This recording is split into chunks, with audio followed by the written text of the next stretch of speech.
Hello, everybody. I hope you can hear me well, but it just hit 4:35, so I'm going to start talking about our final and third day for the Summer 2025 Foundation Exam Cram Series. Thank you all for coming, especially the people that stayed for all 3 days. This is a lot of topics to go through, and this Saturday is the big exam, so I hope you all studied pretty well, and I hope you all passed, of course.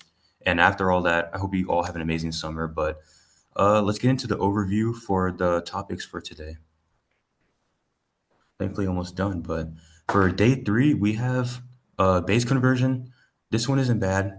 When you do base conversion questions, they're all going to be math related, no coding at all. So you just got to know how it works and what to do. And then second topic is bitwise operators. Yeah, no, bitwise operators is bad, but bitwise operators are most of the time, like 99% of the time, just coding questions, and they can be confusing topics. So hopefully we can help make it easier today. And then for our third one, we have binary search. No questions for this one, just something simple to go over a few slides, something that might help you if there's a question on it or if you're studying about it. The next one is heaps. This one isn't too bad either, hopefully, but hopefully can help you understand how it works better and how to do the coding questions for it. Next is tries, very similar to how like BSTs work and all that, but it deals with strings instead. And then finally, hashing and hash tables, which we'll go over multiple problems for that. A lot of them deal with either quadratic probing or linear probing. And we have one final bonus section that you'll see at the end once we get there. And before we start, I have one final announcement to say. At Night Hacks, we are doing something in the summer. It's going to be a 12-hour hackathon that's sponsored directly by Major League Hacking in either May or June that we're going to do it. Oh, what? Interest form. Interest form. Yeah, I was going to say the interest. Oh, No, like it's not like we might. oh, we might do it. I just want to give out the interest form. But yeah, I'm going to send in the chat now. Sorry about that. I'm going to give it to Adam. All right, thanks, AJ. Welcome back, everybody, to those who are coming back. I appreciate you taking the time out of your day to do this once again. Yeah, today should be pretty, honestly, out of any of the 3 days, this one's probably the easiest material-wise, if I had to say. The only thing I'm probably going to be shaky on a little bit is Bitwise, the code. I hate Bitwise stuff. Not like the mathematical portion of Bitwise, but the coding. And I think a lot of you can agree on that. The coding part is very confusing. Also, Keter, a lot of the Bitwise questions on old exams were written by Mead, I believe. And so, if you all know, Mead loved to make confusing questions for some reason. Anyway, again, as always, feel free to unmute or chat if you have any questions or anything. Before we get into it, any questions, comments, concerns?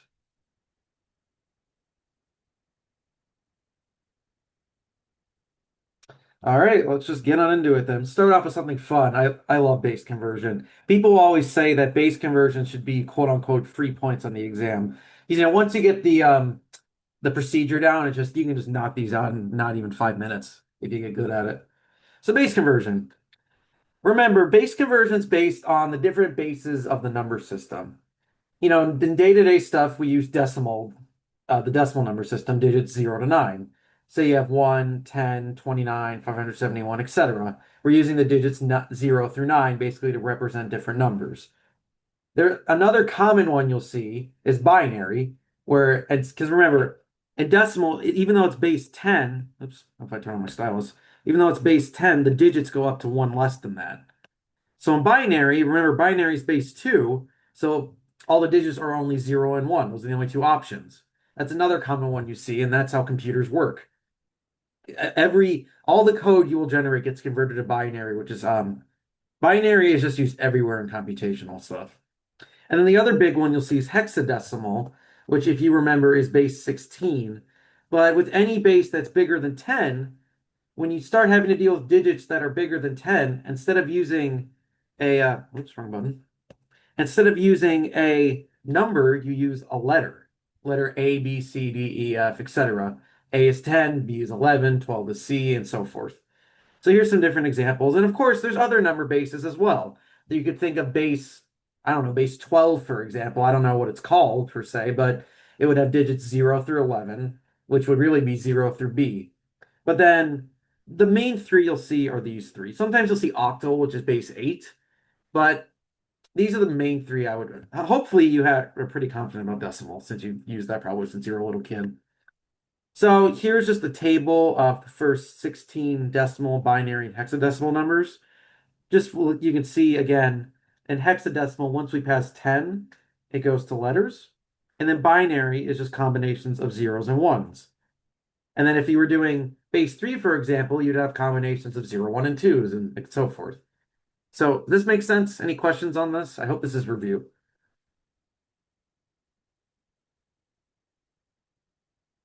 All right. So there's a few different types of problems you can get. Basically, you either have to go from a base that's not base 10 to base 10, or you have to convert a number that's in base 10 to a number that's not base 10, or you might have to do a combination of both of those. And if you have to do the combination, sometimes what you can do is a shortcut method, which is really helpful. But basically, before we get into that, just remember base x is the potential digits in the number system, as I said again. So at each number, the value is equivalent to the number at I times x to the I. So for example, we see, remember, the indices start at 0 from right to left, not left to right. So this is index 0, index 1, and index 2. So this number here, remember, what base is this? Can someone tell me if you can? I hope it's obvious. Yeah, it's base 16. So the way you can represent a number in base 16, or in any base rather. So here's an example. If I want to represent A, actually let me do this one. If I want to represent 1 in this number here, the 1A3, just the 1 specifically is equivalent to, you take the base you're in and then raise it to the index you're on. So squared. And then you add, you multiply that by how much of it there is. So 1.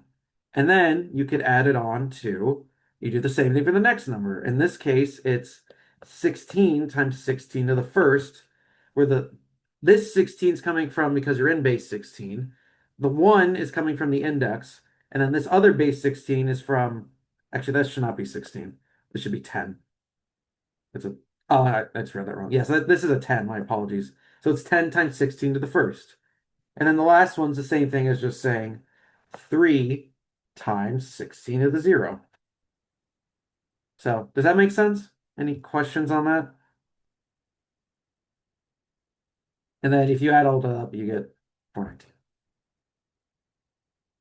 Any confusion or questions? I hope this is review for most of you. I like base conversion. It's fun. So there's the three different types of problems you can get. The first one is converting a number to decimal, which is basically you do exactly what we just did. So you label the indices, and we'll do more examples of these. You just label the indices from right to left, and then going back from left to right, you just do the same thing with whatever base you're on. It's literally what we just did up here. It's the exact same thing. So does that make sense?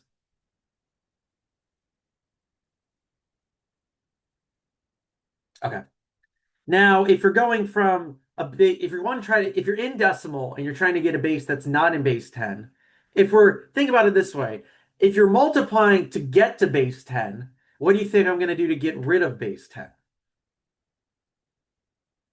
Exactly, you're going to divide, do the opposite. Basically, all you do is just keep dividing the original number in decimal by the base you're trying to get to until you reach a quotient of 0. And then once you hit a quotient of 0, each time you do this, you divide, you'll get a remainder. And then those remainders from bottom to top is the final value of the same thing in the new base. Does that make sense? Okay, cool. Now, there's a shortcut method for this only works if you're going from two bases that are powers of 2. So for this example, if you're going from base 2 to base 8, or if you're going from base 4 to base 16, base 2 to base 32, etc. Those are all powers of 2. And what you can do is basically you start from right to left, always go right to left, and then you just split it up by however many bits the new base is you're trying to get to. So in this case, we're going from binary to base 8. And so then basically you have to ask yourself, well, 2 to the what equals 8? It's 3. So 3 is going to be, I like to call it your magical bit number. And that's where you want to split each of the bits from the original number in from right to left. And then once you do that, you just convert each of these digits to decimal, and then it works itself out in the new base. Pretty cool, right? Any confusion with that? No, this would not work. That I was about to bring that up. So like if this was going from base 2 to base 10, you would have to do this, Zishan. You have to do this. It only works if it's powers of 2. 10 is not a power of 2. Does that make sense? Yes. The order, it could be if 8 was on the left, if this was an 8 and this was a 2, that's fine. They just have to be powers of 2, both of them. It doesn't matter the order. Tell me this, whoever just asked about base 2 to base 16.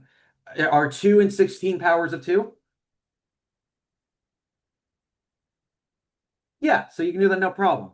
Now, just as a quick example, if you got a question where it's like you want to convert from base 5 to base 8, what you have to do is, you can't do the shortcut method. So what you have to do is first convert this to decimal, and then convert the decimal number to the new base. So you'd have to do the multiplication and the division. Does that make sense?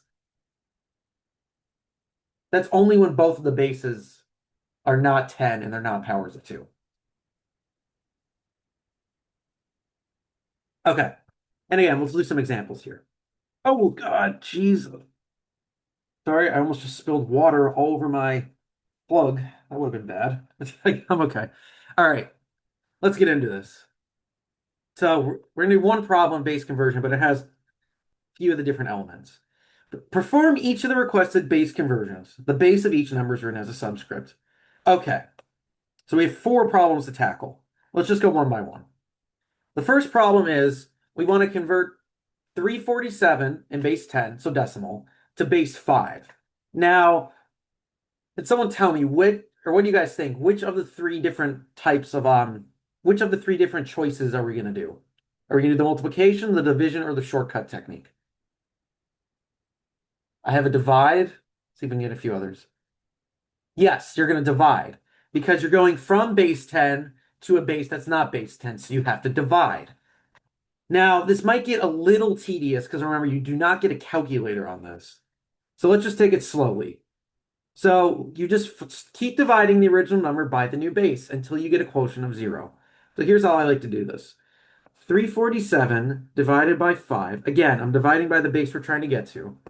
Now, off the top of my head, I don't know what 347 divided by 5 is. So now I'm going to go over to the side here and try to figure that out. Just using good old long division. 5 does not go into 3. Oh my God. 5 does not go into 3, but it goes into 34 6 times. 5 times 6 is 30. That minus that is 4, and you bring down the 7. Then 5 goes into 47 9 times. 5 times 9 is 45, and then you get gets that. What am I trying to say? Sorry, that is 2. And then since you've already finished it up, you have a remainder of 2.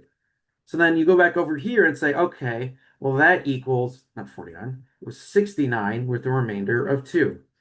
Does that make sense so far, what I've done? Okay, cool. So now you just do it again, except now you're just going to bring this number in the place of this number, the new quotient.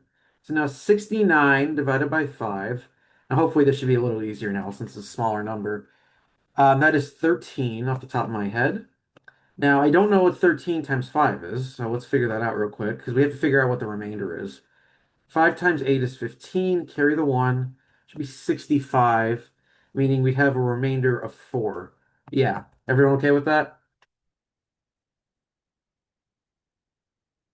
Okay. Now I'm going too fast, let me know. So now this is easy. 13 divided by 2 is 5. No, I'm sorry. Wait, sorry, 13 divided by 5. I got the numbers backwards. 13 divided by 5 is 2 with the remainder of 3. Now you just do it again. 2 divided by 5 is 0 with the remainder of 2. And now once you hit a 0 as in your quotient, these are all quotients here in the first column, you know you're done.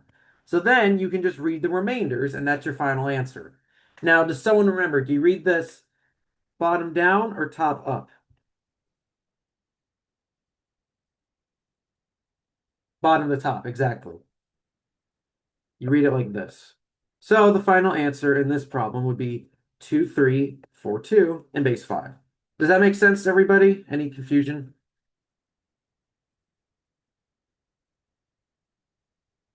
I like base conversion. It's fun. All right, now let's do this one. We want to go from 361 in base 7 to its decimal value. So which of the three techniques am I going to apply to this problem now? You're not allowed a calculator on any part of this test, Chris. Nothing. It's just you, the formula sheet, and the pencil. That's all you get, unfortunately. So some of this you're just gonna have to do by hand. That's why I'm doing it by hand. Because like if I was still like in my TA class, I would use a calculator because you get to use it in Ahmed's class, but on the FE you don't. So okay. You can convert this debate in this example you can. Yeah, sure, but you're just gonna be wasting time to do that. So you just got to be careful. Make sure you use your time wisely. So again, we want to go from a base that's not 10 to base 10. So this is going to be the multiplication.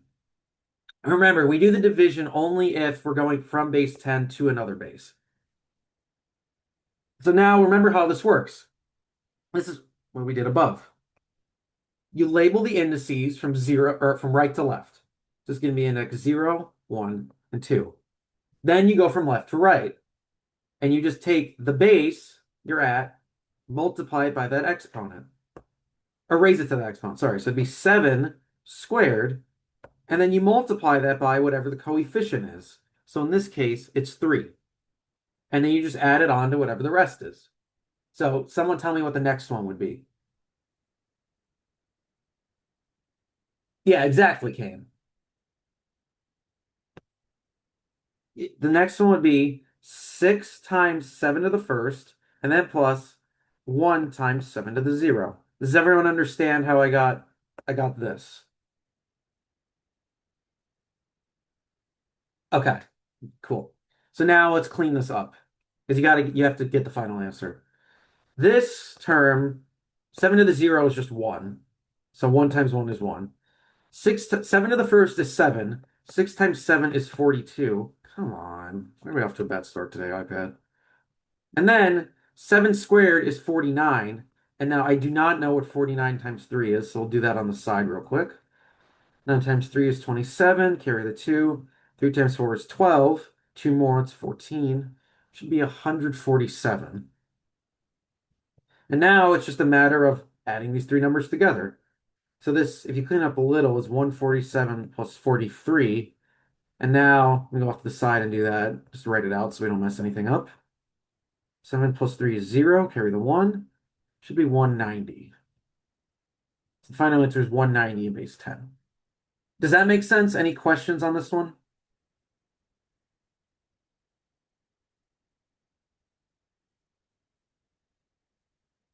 Does everyone understand the differences between the first and the second problem? Okay, just want to make sure. Okay, 2 more. These aren't that bad, right? Okay. Which of the 3 techniques can I apply to this problem? Someone said shortcut. So we get a few others.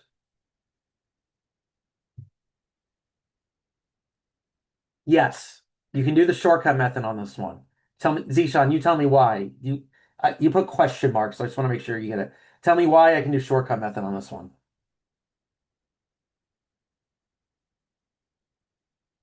Not that they're base 2, it's that they're a power of 2. Because remember, 16 is 2 to the 4th. That's how you know. And 2 is just 2 to the 1st.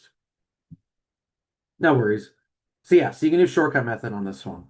Now, before we just jump into shortcut method, I don't, if you get a number in like hexadecimal, I think it's easiest to, let's convert the A and D to actual numbers. I think that'd be helpful. So if you remember, A is 10, B is 11, C is 12, D is 13, E is 14, and I can't count. F is 15. So now all I'm going to do, I'm not even going to change anything. I'm just literally substituting in numbers here now, just so it's easier. So really, if you think about it, this is, come on, Jesus. This is really saying, what is 3, 10, and what was it 13? 13 of base 16. What is that in base 2? Does that make sense? This isn't multiplication here. I just substituted in the values for A and D. Does that make sense? Okay. So now we have to figure out, okay, if we want to go to base 2, we have to figure out first how many bits we need to grab for each number. So we have to figure out the magical bit number. So basically, you want to ask yourself, okay, 2 to what power is the base you're originally in? So 2 to the what is 16. 2 to the fourth, exactly. 2 to the fourth is 16. So we need to represent these numbers in 4 bits. And with this shortcut method, I always work from right to left if I were you. So let's do the first one together. So the first one, 13 as in binary is 1101, right? Does everyone understand how I got 1101?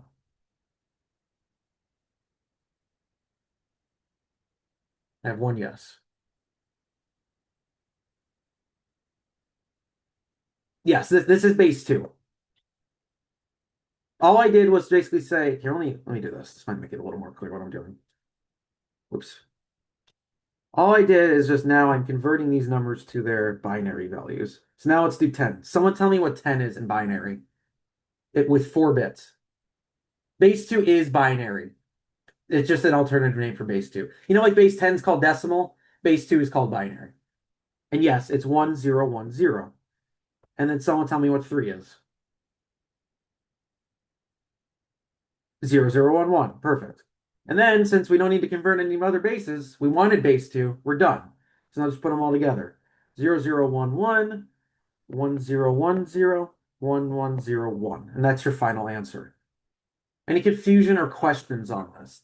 Do you all understand how we converted it to the binary values?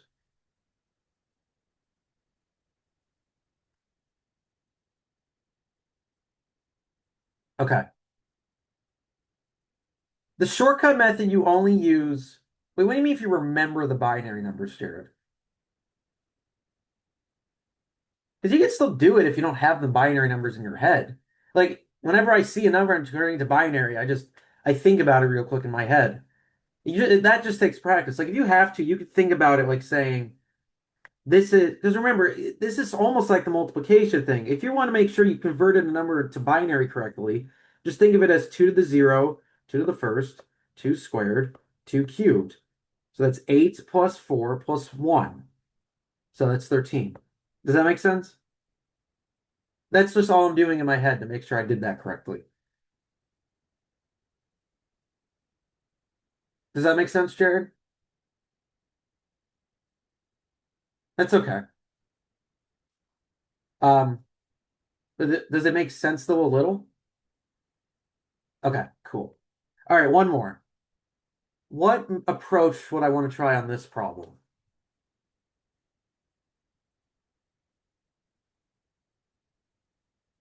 Yes, Levi, because you mean here? You have to do 4 bits. It has to be 0011 because 16 is represented in 4 bits. You have to do it at how many bits it is. You have to. Okay. You could either, so there's 2 approaches. You could do one of 2 ways. You notice they're both bases that are not 10 in some way. So a few of you said we could do shortcut again. Yes, because these are both powers of 2 when it's faster. But if you're not confident in it, you could convert this to base 10 using the multiplication way. And then whatever you get in base 10, you could divide it to 4. But I think we should do another shortcut method one because this is also a 2-part shortcut method. Now, why is this one compared to the last one a 2-part shortcut method problem? Can someone tell me? Why do I have to do the shortcut twice on this one as opposed to the last problem? Yeah, you have because we have to go to 2 and then 4. The last one, it just wanted to know base 2, so we wanted to do it once. So we have to do this twice now. So really, if you think about it, this is going to be in two parts. Part one is 247, 321 in base 8. We want to figure out what that, come on. We want to figure out what that is in base 2. And then part 2 is whatever we get there, we want to figure out what that is in base 4. Does that make sense to everybody? Hope I just moved the picture. Okay, so now let's do the first one. So what's my magical bit number going to be for 8? 3, because 2 cubed is equal to 8. So now we're going to split each of these numbers in 3 bits at a time. So, give me 1 second. Yeah, sorry. Okay, so someone tell me, what's 1 represented in 3 bits? 0, 0, 1. Good. What's 2 represented in 3 bits? 0, 1, 0. What's 3 represented in 3 bits? 0, 1, 1. Good. What's 7 represented in 3 bits? 1, 1, 1. Good. What's 4 represented in 3 bits? Yeah, 1, 0, 0. Good job. And then what we already did 2, it's 0, 1, 0. Okay, so there's our binary number. So now we have to figure out, okay, what is that? Let me just copy it. What is that in, oh, don't move the picture. Whatever. What is this equal to in base? Come on. Sorry, I don't know why that keeps happening. In base 4. Does that make sense so far? Okay, cool. I don't know what happened to the arrows there, but it's okay. So now what's my magical bit number going to be? This is, sorry, let me see, this is in base 2. Exactly, 2, because 2 squared is equal to 4. So now work from right to left again, and now we're going to just make groups of 2, and whatever that is in decimal is going to be that digit in base 4. So what is 0, 1 as a decimal number? 1, exactly. What's 0, 0? Okay, that one should be pretty easy. 0. We already have another 0, 1. Do you see how I'm grouping it by 2 bits? If we were converting to base 16, for example, you'd be grouping by 4 bits at a time. So they said this is 1. What is 1, 1?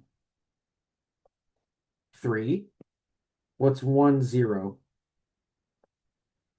2. Perfect. 1, 1 is 3. 0 is 0. 0, 1 is 1. 0, 1 is 1 again. Now, something I want to point out real quick. If there was another 1 here, if you're ever doing this and like you have an odd number, if there's like only a single, if there's a couple left over, just pad it with zeros. It doesn't change anything. Just keep that in the back of your head. So anyway, oh, whoops, what happened? 2, 3, 4, 5, 6. Oops. I just forgot to do this 3. Bad. There we go. So the final answer would be 110,323,101 in base 4. And that's it. It's not too bad, right? Why is 11 okay, so remember 11 of base 2. This is equivalent to saying this is equivalent to saying 1 times 2 to the first plus, because remember these are your indices, plus 1 times 2 to the 0. 2 to the 0 is 1. 2 to the first is 2. 2 plus 1 is 3. Does that make sense? No problem. What'd you say? What was this? So this problem.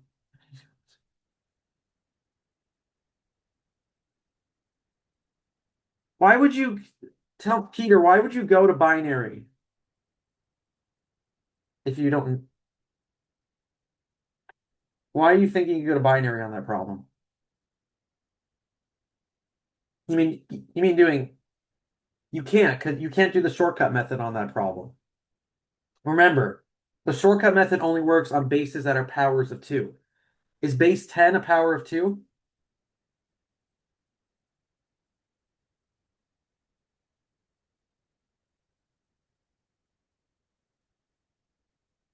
Peter?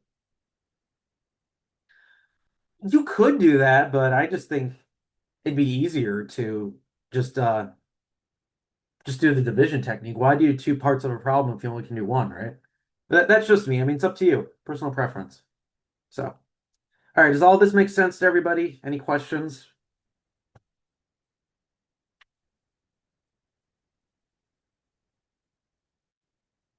All right. So, here's what we just did again. All right. Bitwise. I hate Bitwise.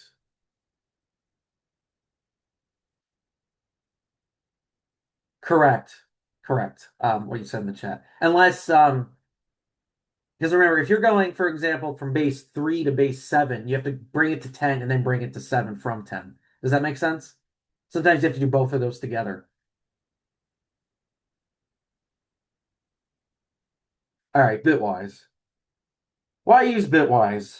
There are a lot of problems that can be represented in binary and clever ways. Using Bitwise allows us to exploit those bit patterns to make simple and efficient algorithms that are also memory efficient.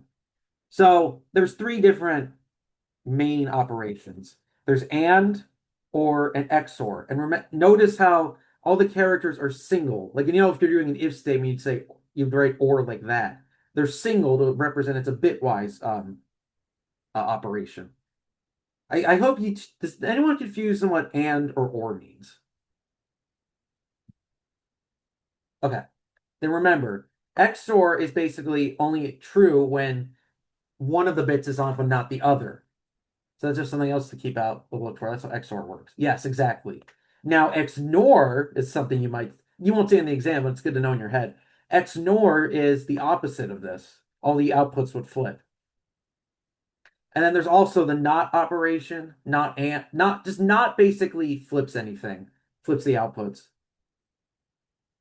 Is that just not equal at that point? What do you mean?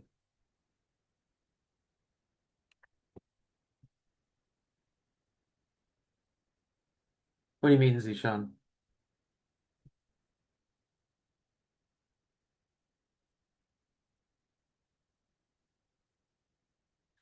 It's just the opposite. That's all. NOR just flips all the outputs on, or not. I'm sorry, not just flips the outputs on any of these, like on any of them.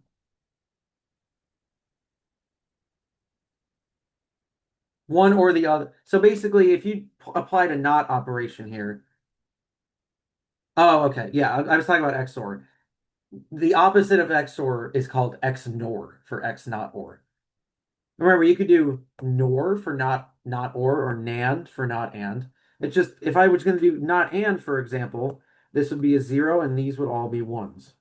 It just literally flips the outputs. That's all it does. I don't think two's complement's really part of the exam. That's more of a CDA thing. So, are there any other questions to this? So then there's also a few other things you might see. I just talked about the not, it flips everything. Now there's a right shift and a left shift that looks like these weird symbols. If you shift something to the left, that means you're gonna multiply it by 2 to the k times, where k is how many times you're shifting it. So as an example, if I have, let's do 4 left shift 2, that's the same thing as saying 4 times 2 squared, which would be 4 times 4, which is 16. Does that make sense? That's what a left shift does. Does that make sense? And then a right shift's the opposite. So it just divides. So if I had 8 right shifted, let me think, 2, that would be 8. That's the same thing as saying 8 divided by 2 squared, which is 8 divided by 4, which is 2. Does this all make sense to everybody?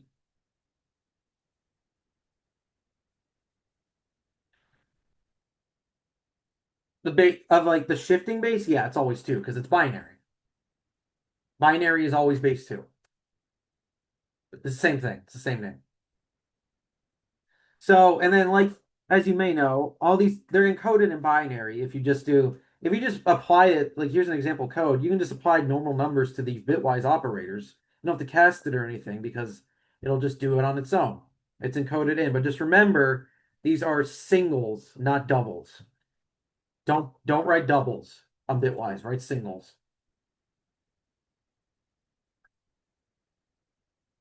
And usually you'll see integers. So does that make sense? What do you mean good call? Yes, what this will do, and you'll see we're going to do this in a minute.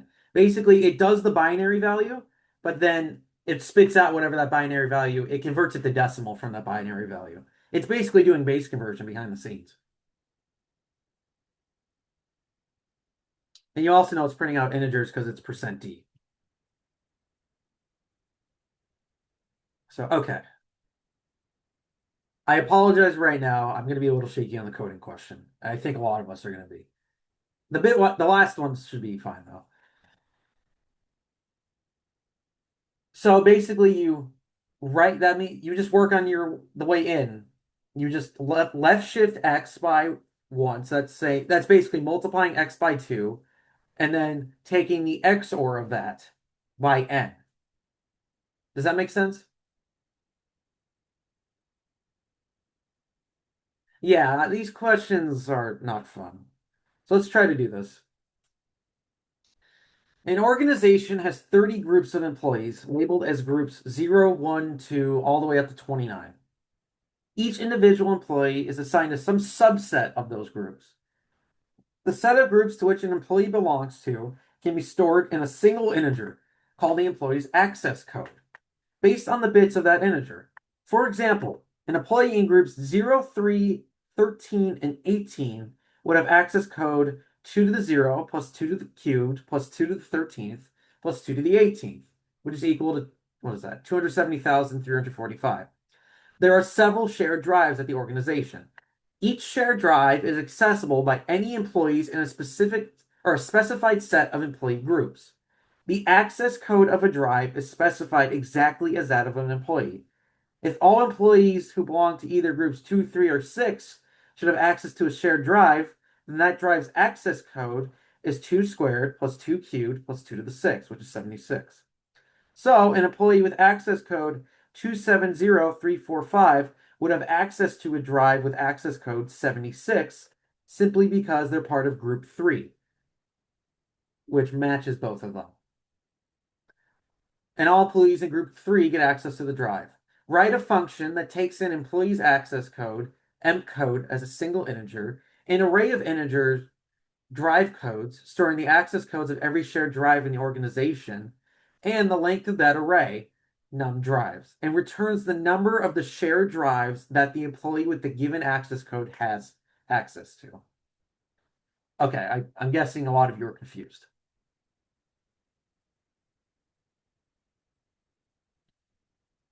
What is the difference between? Oh, okay. So X plain to address the question. This is just oops. This is just replying XOR. This is almost think about this like if you had n like XOR equals Y, that's the same thing as saying X equals X XOR Y. You know, it's almost like a plus equals kind of thing. It's like X plus equals 3. You would say it's the same thing as X equals X plus 3. Does that make sense? Who asked that? No problem. Okay. I promise this one isn't as bad as it seems. So if you think about it, what it's really asking you to do is basically you just have to see what group they're in based on their bits and then see how many drives they have access to. Because for example, with access, if you're in group 3, they should have access to all the drives that have a 2 to the cubed in them.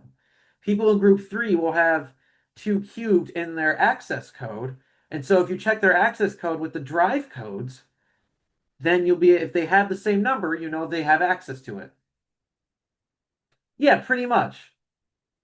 And we're just counting how many times that happens. That's all it is. It's really not that bad, this one.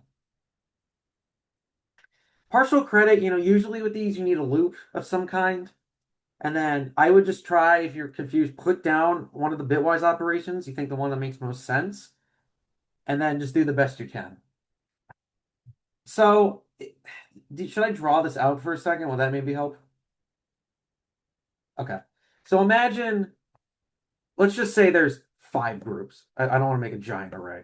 So there's 5 groups. 1, 2, 3, 4. So these are the access codes. And then the drive codes should be this, probably a little more, but let's just make it the same for consistency. So someone has an access code, let's say, or someone's in groups, let's say they're in groups 0, 1, 2, and 3. Forget the last one. Meaning they have their representation in binary would be 2 to the 0 plus 2 to the first plus 2 squared plus 2 cubed. And now all these drive codes are either going to, it's the same thing. They're going to have their own number of bits. Basically, it's going to be, let's just say this one's like 55 and then 37 and then 100 and whatever. If you convert those to binary, it'd be the same kind of idea, 2 to the 0 or whatever the hell it is. I just don't feel like converting to binary. But basically, anybody who has access to access code 3, for example, will have access to any driver code that has this number in it in the binary representation because both of them will have that number. Does that make sense? Basically, all we have to do is just count how many times that happens for each employee. Or the employee we're passed in. That's literally all it is.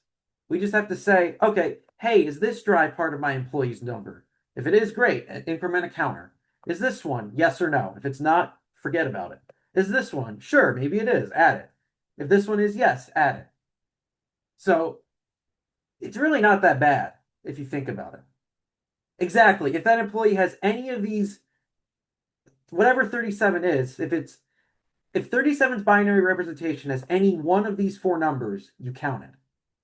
Because no matter what, any one of these numbers will gain access to any drive. Does that make sense?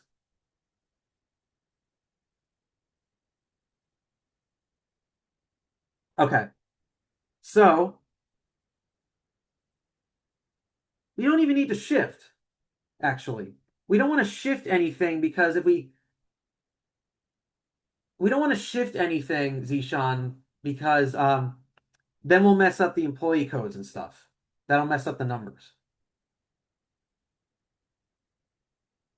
Does that make sense?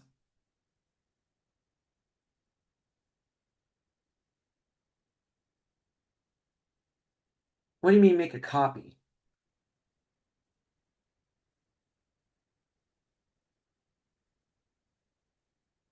Yes, we definitely need a counter. Have to have a counter. So let's call it int count, CNT, and initialize it to 0 always. So now, like I said, we have to loop through how many drives there are, right?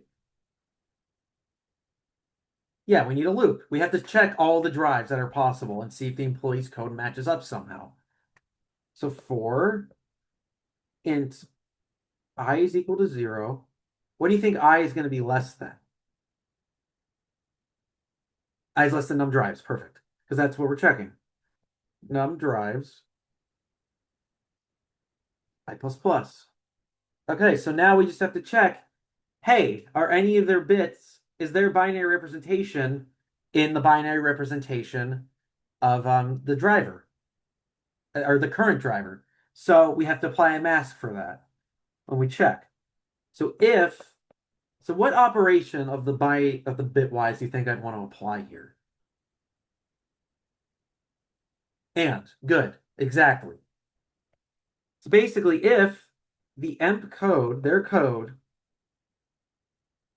and remember single and I cannot draw ampersands for my life. And then the current drive. So how would I check the current drive? Drive codes at I.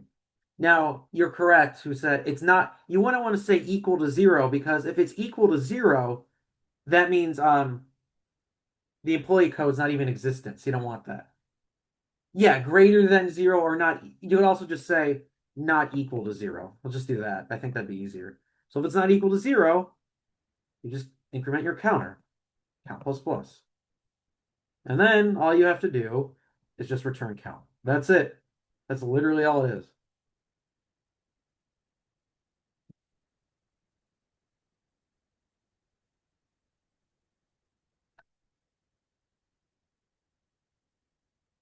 Can it work like that?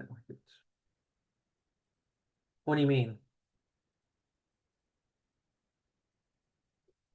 Um, I'm not 100% sure, honestly. I don't want to not tell you wrong information. I'm trying to, why would that be important?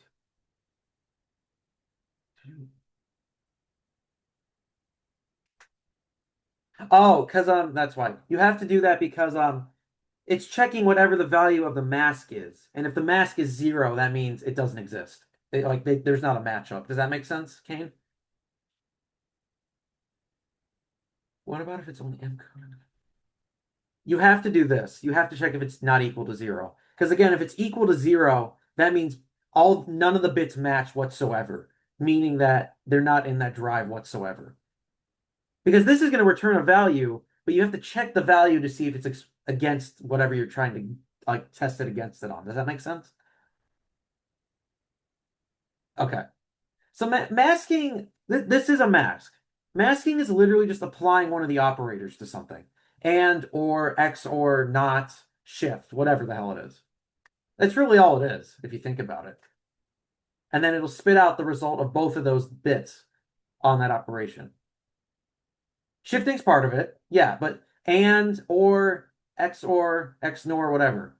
No, no, no, no, you don't have to create anything. Masking is just doing this. This is called a bitwise mask.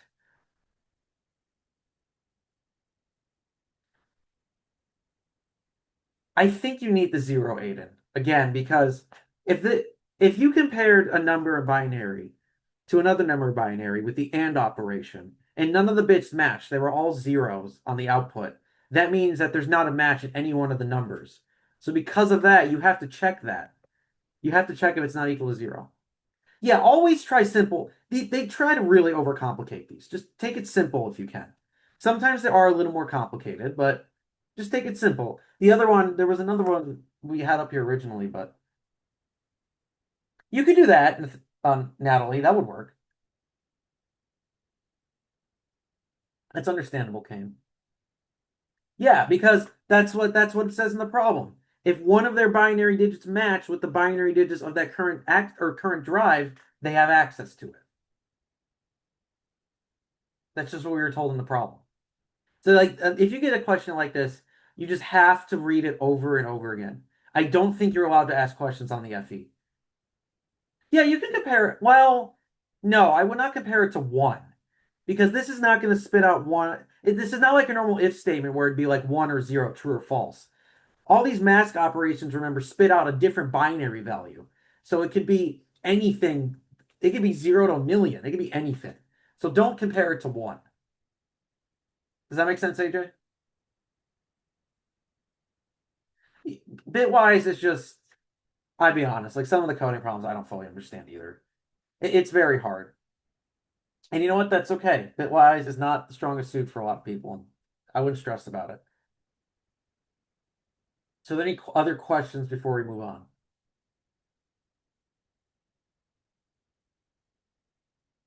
Okay. Now let's do there it is again. So see, if you can do everything but the loop or the mask, that's half the points right there. So even if you don't, again, I will not emphasize this enough. If you even have no clue what you're doing, put anything down. Put it down because you never know what partial credit you get. Do not ever leave a question blank. Yeah, you do. Yes, because basically what masking does is it'll take the two numbers, the decimal numbers you input it with, look at them in their binary representation, get an output in binary, and then spit out that result back to decimal. Does that make sense, Evan?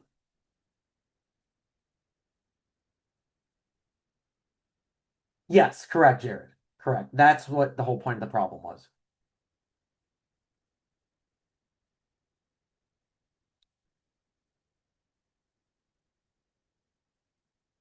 Yeah, I agree.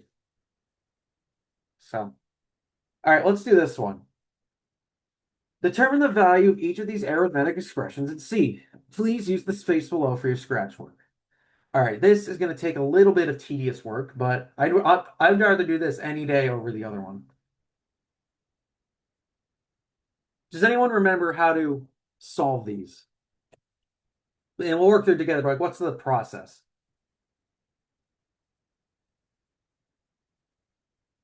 Yep.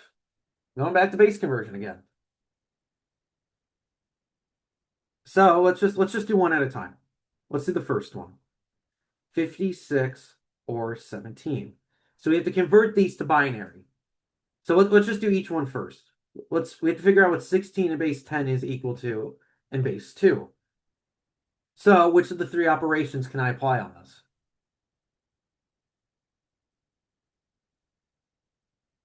You cannot do shortcut method on this one. Remember, 10 is not a power of 2. 10's a multiple of 2, not a power of 2. Yes, we need to divide. So let's do that. So 56 divided by 2 is, what is that? 28, I think. 28 with a remainder of 0. 28 divided by 2 is 14 with a remainder of 0. By the way, one other thing. If you're converting to like base 2, for example, you should never get a remainder that's bigger than that number. If you do, you did something wrong. So then 14 divided by 2 is 7 with a remainder of 0. 7 divided by 2 is 3 with a remainder of 1. 3 divided by 2 is 1 with a remainder of 1. And 1 divided by 2 is 0 with a remainder of 1. So now, read these back upright again. So 17 in base 10, or I'm sorry, 56. 56 in base 10 is equal to 111,000 in base 2. Now we have to do it again for 17. 17 in base 10 is equal to what in base 2? So which method am I going to apply here? Dividing it. Good. 17 divided by 2 is 8 with a remainder of 1. 8 divided by 2 is 4 with a remainder of 0. 4 divided by 2 is 0 with a remainder of 0. Not 0. 2. 2 divided by 2 is 1 with a remainder of 0. And 1 divided by 2 is 0 with a remainder of 1. So then we know 17 in base 10 is equal to 100,01 in binary. Okay, you following so far? Okay, now we have to actually do the operation. So let's put them on top of each other. So we have 1, 1, 1, 0, 0, 0. It's just easier to keep them aligned. And then we have 1, 0, 0, 3 zeros, 1. Now, what am I going to fill in this gap in with? Because there's no more digits left. 0. You pad it with a 0, always. So now we're doing the OR operation. So it doesn't matter which order you're going. But remember how OR works. What would be the result of this? 1. Good. How about the next one?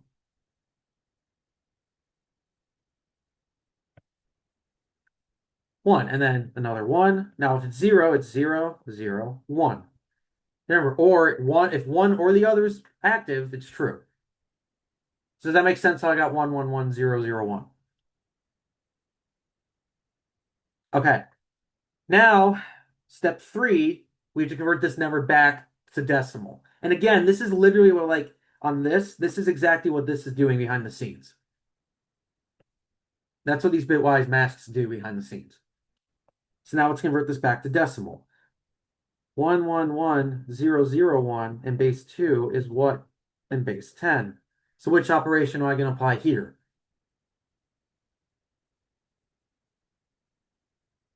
Multiply. Good. So you label the indices, and then you work from left to right. So you'll have 1 times 2 to the 5th plus 1 times 2 to the 4th plus 1 times 2 cubed. Now I'm going to skip these two because when you multiply it by 0, it's just going to drop. It's going to cancel itself out. Is that okay? Everyone understand that? Why I'm skipping those two? Okay. And then lastly, you'll have plus 1 times 2 to the 0, which if you clean, let me add another page. You clean that up, becomes 32 plus 16 plus 8 plus 1. So you'll have 32 plus 25, which is 57. So the final answer of this is 57. Any other questions on this one part first?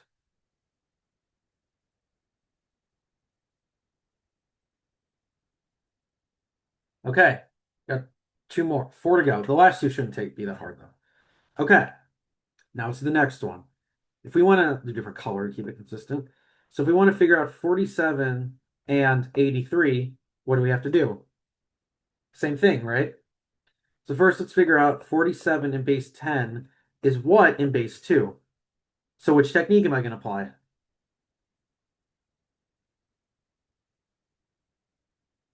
Divide again. Good. 47 divided by 2 is 23 with a remainder of 1. 23 divided by 2 should be 11 with a remainder of 1. 11 divided by 2 is 5 with a remainder of 1. 5 divided by 2 is 2 with a remainder of 1. 2 divided by 2 is 1 with a remainder of 0. And 1 divided by 2 is 0 with a remainder of 1.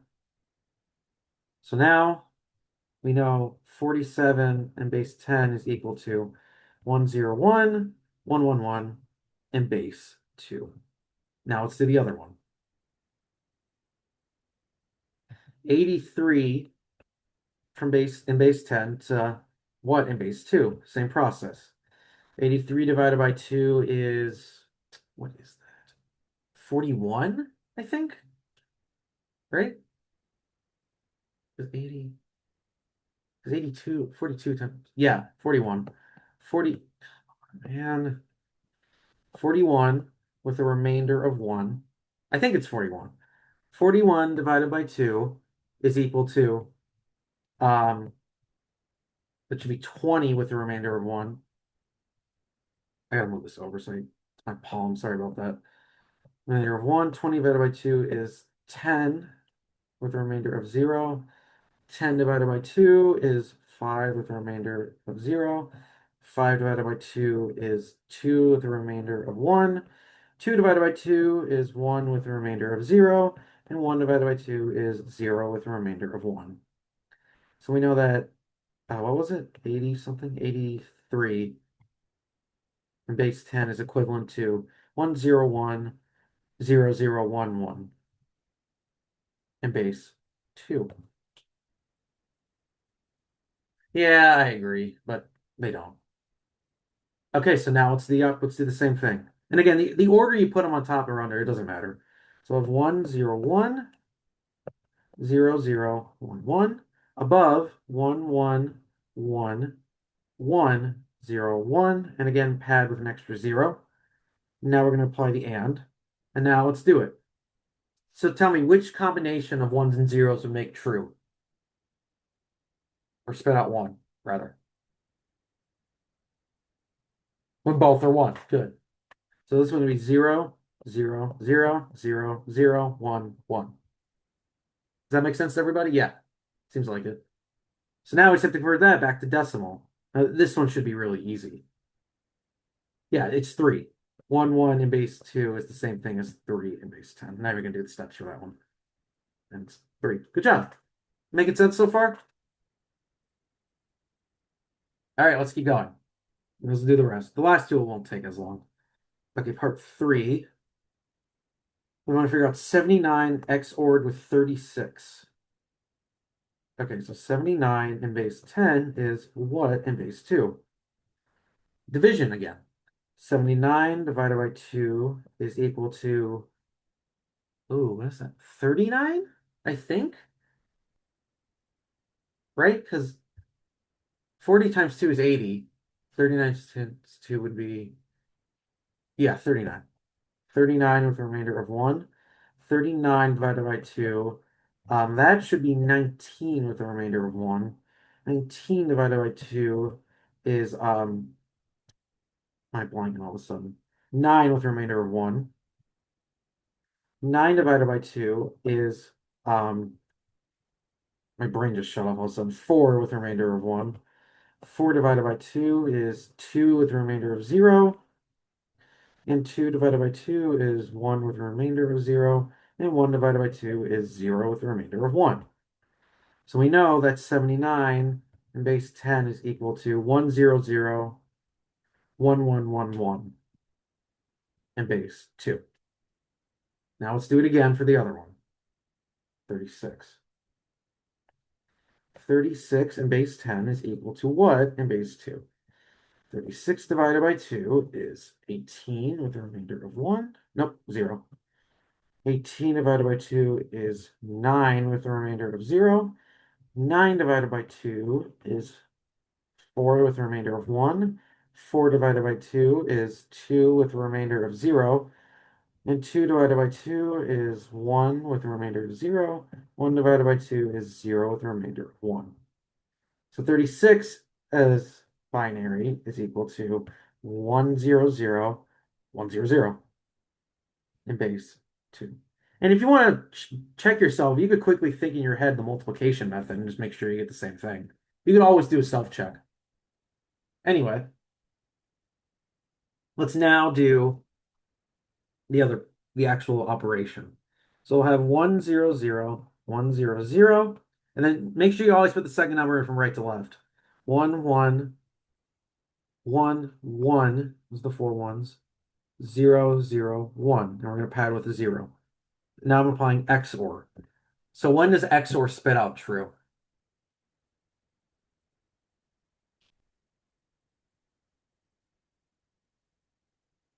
When they're different, exactly. When they're both not the same. Or yeah, you could say only one is true. So we have 1 1 0 1 0 1 1. Now we have to convert this back to decimal. So 1 1 0 1 0 1 1, and base 2 is equal to what in base 10? So now we do the multiplication. Label the indices. So we'll end up having 1 times 2 to the 6th plus 1 times 2 to the 5th plus 1 times 2 cubed plus 1 times 2 to the 1st plus 1 times 2 to the 0. So this is 64 plus 32 plus 8 plus 2 plus 1. So we'll have 64 plus 32 is 96, right? Yeah, 96 plus 8 plus 2 plus 1 is 11. So that should be 107, I believe. Yes. 107. Is XOR the same as not and? Um, is it? I think you might be right actually. Because not and no, it's not. It's close. It's not though. All right. So, any questions so far? What we've done. Okay, so let's do the last two. What does it mean if I'm left shifting this? Basically, remember, is left shift multiplication or division? I have a multiply. So what would I multiply 3 by, or 13 by, sorry. Exactly, 2 cubed. Let me do a different color. So 13 times 2 cubed, which is the same thing as 13 times 8. And so let's just do that on the side. This is for part 4. Oops. Oh my God. Yeah, that's the quick way of shift.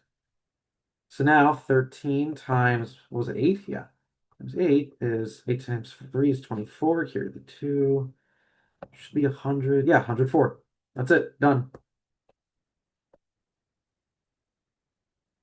Now let's do the other one. What does it mean to go right? Well, if left was multiplying, right's dividing. So what do I be dividing 187 by? 2 to the 4th, exactly. Which is basically did I use purple? I did use purple. A bit red. So now we just have to divide that. It's basically 187 divided by 16. So let's do that math over here. Do long division, because you don't get a calculator. 16 goes to 18 once. That minus that is 2. Or I'm sorry, that's not right. There's 16. 2, bring down to 7. I think I did that right.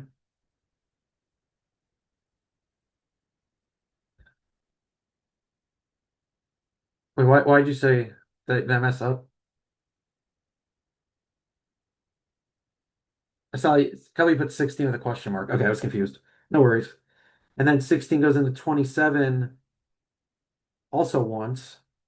So it would be 16 times 1 is 16. That would be 11. Now, remember, this is still working with integer division, technically. So then, what would I put as my final answer? 11, exactly. From this 11, not the other 11. So that's it. That's everything for this problem. Any other questions or confusion?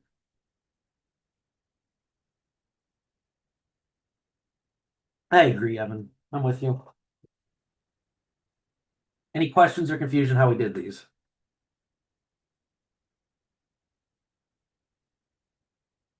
All right, cool. All right, so let's get a move on. There it is. Yeah, it's all or nothing. It's crazy. All right. Binary search. This is just going to be a quick review. Remember, binary search is a really cool thing. And remember, this only works on sorted arrays. But it's cool because it makes searching anything a logarithmic time. This is part of the reason why we use binary search trees. Basically, you split the array at the half point, and you try to check if the thing you're looking for is smaller or bigger than the halfway point you've cut. And then, if it's bigger, you would cut the right half in half, and then keep repeating this process over and over. Or if it was on the left half, you would do it on the left half. And then it just does that over and over again until it either finds the element that is trying to be searched or it figures out it doesn't exist. And it's a logarithmic time. Does that make sense to everybody, basically? Any confusion or questions? So basically, here's the code.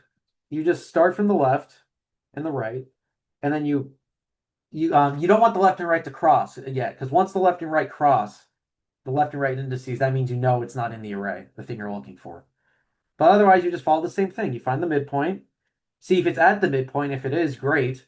Otherwise, you just update the left or the right and do it again. That's all it is. So any questions on that?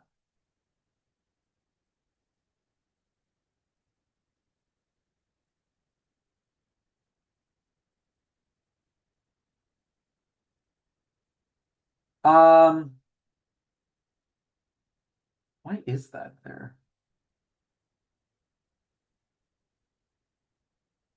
I think it's because just in case, because if you're if you're going on the right half of the array, it just says to avoid overflow. That's all. It's probably just somehow getting out of bounds or preventing out of bounds.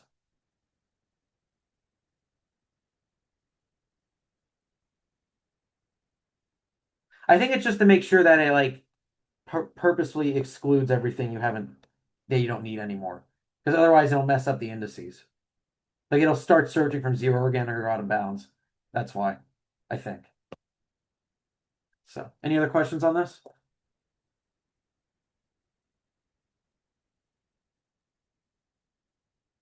Okay. And now we're done with binary search. Very easy. I don't think there's really a dedicated binary search question on the exam, so that's why they're not doing any. So, all right, next up, heaps. Heaps are fun. I like heaps. Now remember what a heap is. A heap is a binary tree that has a few properties. The most important property is the heap property, and it depends if you're working with a min heap or a max heap. A min heap is where if you're at any node, both of the children are greater than the current node. Or if it's a max heap, it's the opposite. If you're on a max at any node in a max heap, every node will be smaller than you. the current one. There are no questions on binary search. Correct. We were just reviewing it real quick. And remember, this is technically stored in an array. That's how they're implemented. You can draw them out like like the tree way, but it's technically used in an array. Usually, though, this is not right, technically. Remember, the way it was taught in the courses, you start at index 1 with an array-based heap. Don't start at 0, because it'll cause problems otherwise. And now remember, there's a few other important properties of heaps that were not mentioned here, it looks like. A heap also has to satisfy the shape property. It has to be I believe, a complete tree, not a full binary tree, right? Yeah, it has to be a complete binary tree. Does that make sense? If it's not a complete binary tree and or one of these properties isn't satisfied, it's not a heap. Yeah, left to right leaves basically. So like if this 9 disappeared, this would not be a valid heap because it's not complete.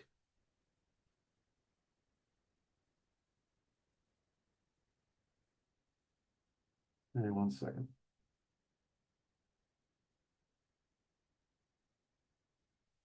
All right.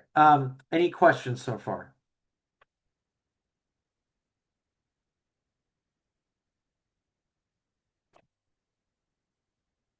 We'll get to the children and parents thing in a second. It wouldn't be. What do you mean it wouldn't be valid since heaps are also? What do you mean, Ahmad?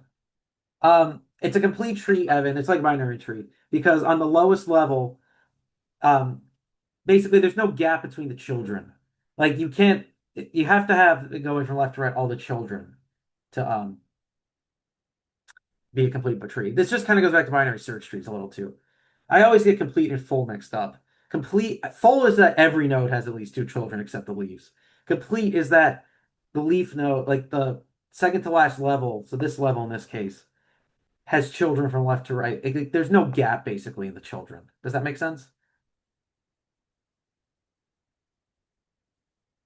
So yeah, there's 3 operations and they're all well, there's 2 of them that are logarithmic time. Inserting is or logarithmic time. You insert it to the next available spot.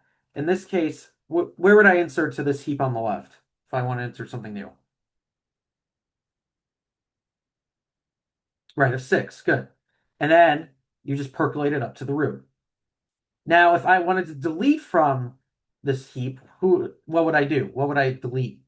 And by delete, I mean take out the root. Remember how delete works. Delete basically, yeah, 8. You take whatever's on the lowest level all the way to the right, bring it up to the root, and then percolate it down. That's all it goes. That's all it is. And that works for a min and max heap too. And both of those are logarithmic runtime. Does that make sense? And then remember, making a heap, you use a function called heapify. You start at the lowest non-leaf node and then just do percolate down. And that builds in an O of n time. Because no matter what, the worst case runtime is O of n. Does that make sense?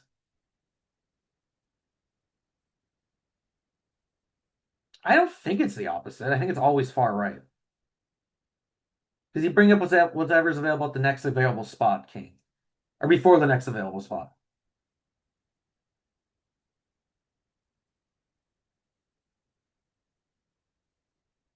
Yes. Technically, it's an array. We just draw it out like this so it's easier to see. So, any questions with this so far? Oh, I don't know what happened there. Yeah, we were just talking about the array-based queue. So basically, just remember, in a 1-based index system, not 0, there's no 0. This is what it usually is.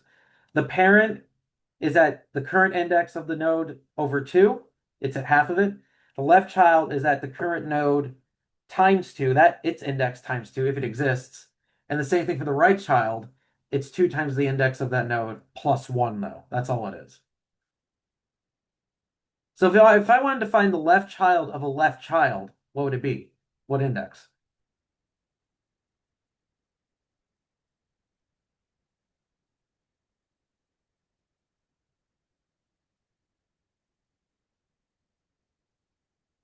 Yeah, 4i. Because you'd have 2 times 2i, which goes to 4i. That's all it is.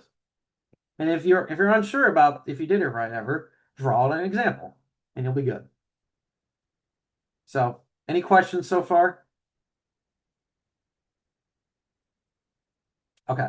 Now, I forgot the slide. So there's time complexities. Basically, there's a few important ones. The average runtime could be constant. It might not have to percolate or anything. But the worst case is log n. And we talked about heapify, which will build from an array in not constant time, a linear time, big O of n. Now remember though, deleting the root or finding the root, just that itself is constant time because it's already there. Yeah, we'll do a problem. Don't worry. We'll do some problems. I think there's actually not one. We can do one though in a minute. There's not one like specifically for that, but we can do it. Now, something I want to point out too. A lot of you were asking about heap sort yesterday, which we did not get to really talk about. Basically, should I draw an example real quick of heap sort? Because I remember a lot of you did not like heap, or not didn't like, but didn't remember it. All right, so, and this only works for a min heap, I believe. I might be wrong, but I'm pretty sure it's only a min heap.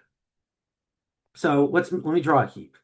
Let's say we have 5, 38, 16, 23, 25, 50, and let's do 75. So tell me, is this a min heap?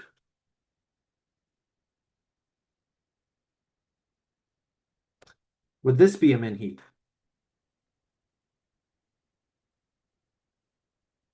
Good. No, because it's not complete. So now the way heap sort works, basically, okay, how many elements are there in this heap? There are, what is that, 8? 7. 7 elements. So what you do, on the side, you would make an array of that many elements. 1, 2, 3, 4, 5, 6, and I'll just label the indices. And basically all you do, so there's 7 elements, let's just call it n. N is 7. You just loop over n times, and each time call delete on the min heap.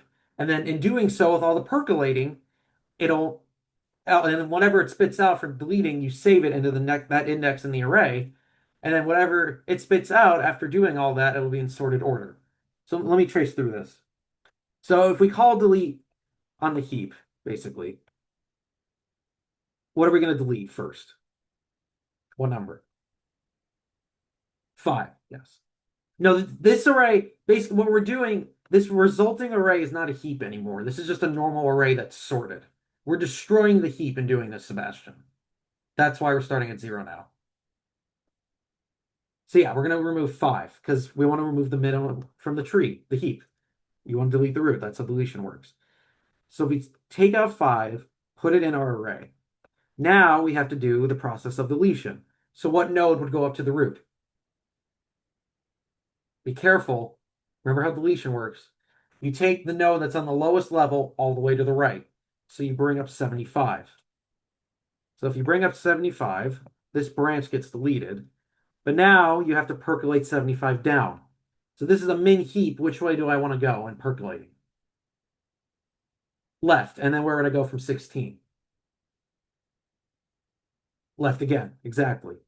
So this becomes 16, 23, 75. Now you do this again. So we're going to delete the root, which is 16. Now who would I bring up to the root? What number? 50. Exactly. Bring up 50 because it's the furthest to the right on the lowest level. So now we have 50. Now which way is it going to, where would it end up? In what position? Like at the end. Yeah, where 25 is. Exactly. Because it'll swap with 23 and then it'll swap with 25. Because it's a min heap. Remember, if it was a max heap, you would just be going by the bigger numbers, not the smallest. Okay, now let's do it again. We're going to delete 23. Put it in the list. Now who's going to come up to the root? 50 again. Good. Get rid of this. Now, who's it going to swap with? 25. And would it keep going? Nope, exactly. We have 50, 25. Now we do it again. Put in 25. And now who's going to go up? Careful, 75. Because 75 is on the lowest level still. So we bring up 75. Now who would it switch with? 38. Good. So we'll have 38 and 75. And now we'll do it again. Delete 38. Now who's going to come up to the root? 75. And does it switch? Yeah, exactly. Switches with 50. 50. That was a terrible 5. 75. So now we'll do this one. Oh, oops. I just missed that up. 50, 75. My bad. So now we do it again. 50. And now 75 is the only thing left. So that's it. And then we delete 75. And look at that. Our array is sorted. Isn't that cool? Yeah, yeah, it does the same thing but only once. This whole thing would be in a for loop. Oh, because it's looping over and over doing it n times. So isn't that cool how heap sort works? It's not too bad, right? Now, what do you think the runtime of this is? I have an n log n. Yes, it's n log n because remember, we're looping n times, but all the percolating is logarithmic. So the worst case could be n log n. And it's always n log n on average, best, and worst. It's like merge sort. So does that make sense?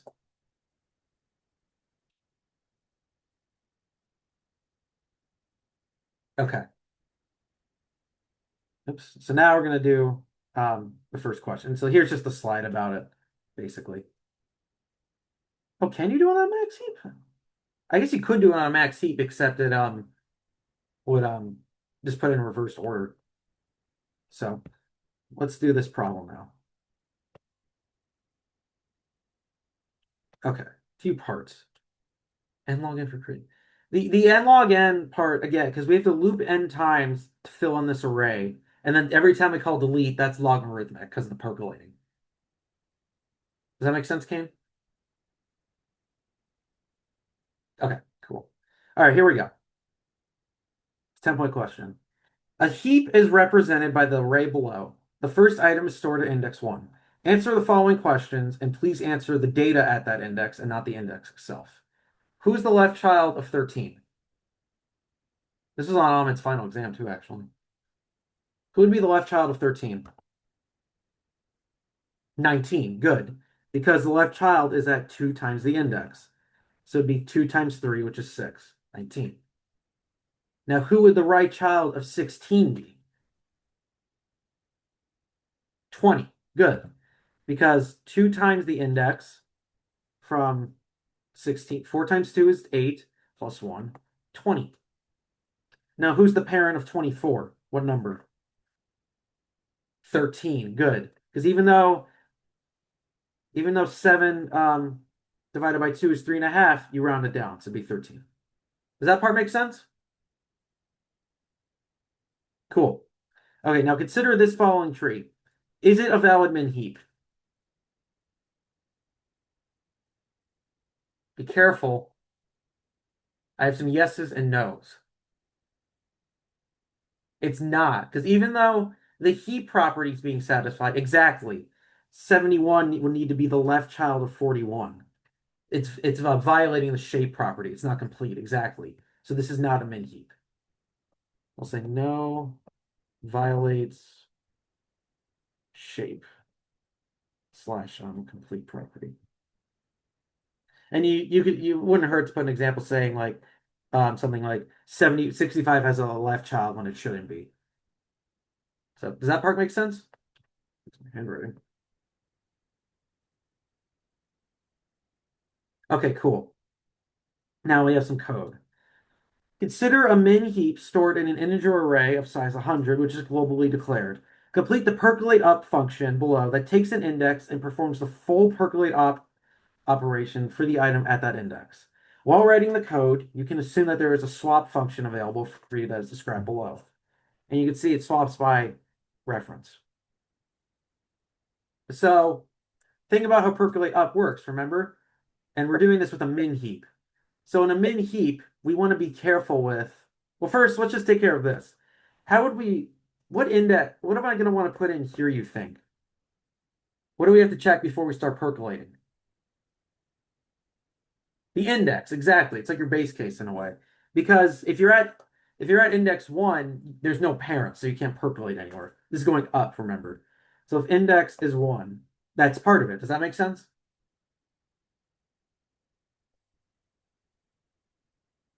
So now, remember how percolating up works. It's checking the parent with itself. And then yeah, sure. So think about this min heap, for example. If I'm on 51 and it's trying to percolate up, what would cause it to swap with 21?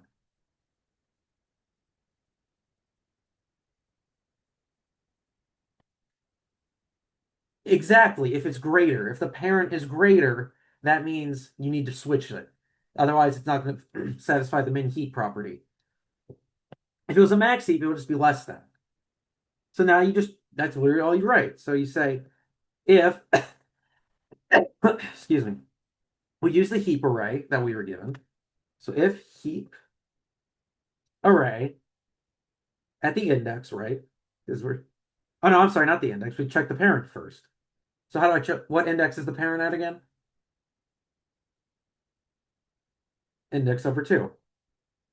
If that is greater than the heap array at the index, what does that mean? I need to swap.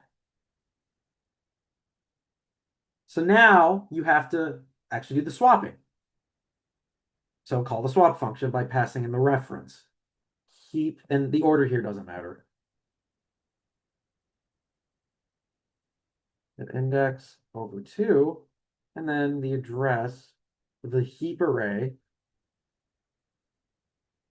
at the index. Does this make sense so far? So then, now you have to do it again. I have to do my recursive call. So then, if I want to check the current, now the next parent, how do I call this function again? What index? I over 2, exactly. Good job. That's not too bad, right? Can we do if the child is smaller? Yeah, you could say if you could flip these. I don't see why that wouldn't work. Technically, you should probably be doing less than or equal to, but I don't see why that wouldn't work. Because like if 51 is less than or equal to, so you have to flip everything, right? So if heap array at the index 51 is less than or equal to 21, no, that wouldn't work. You have to do what would it be? I'm just thinking. If heap array index. So the parent's bigger, that's a problem. So if the child's smaller, oh yeah, that would work. So the child's smaller than the parent. That doesn't work. Yeah, you just flip the sign. Because if 51's smaller than that, you know that's not right. So does that make sense? You could easily flip it. Either works. You would just have to flip this and this as well in addition to the sign. You shouldn't have duplicates, so don't worry about the equal, honestly. Yeah, they should all be distinct. I've never seen a heap with duplicate numbers. Oops. Would be swap 0 and well, no, heap sort is just doing, it's calling delete over and over, Jared. That's all it's doing. And then inside delete, it's calling percolate up for you, or percolate down rather. And it's a static array, the heap usually, so you don't have to call it up, decrease the array size or anything. Yeah, if it was maps, it would just, you'd flip the sign. I think, right? Yeah, that sounds right. I think. So any questions on this before we move on?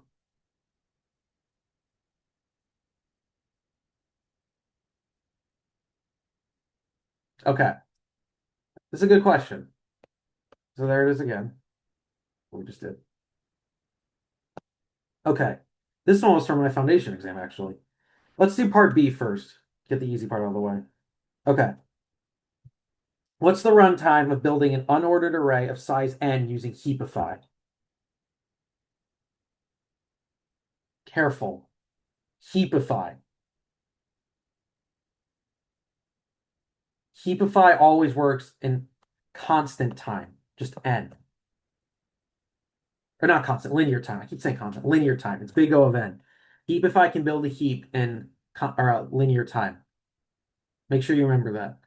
It's only linear time because it doesn't have to go to all the nodes.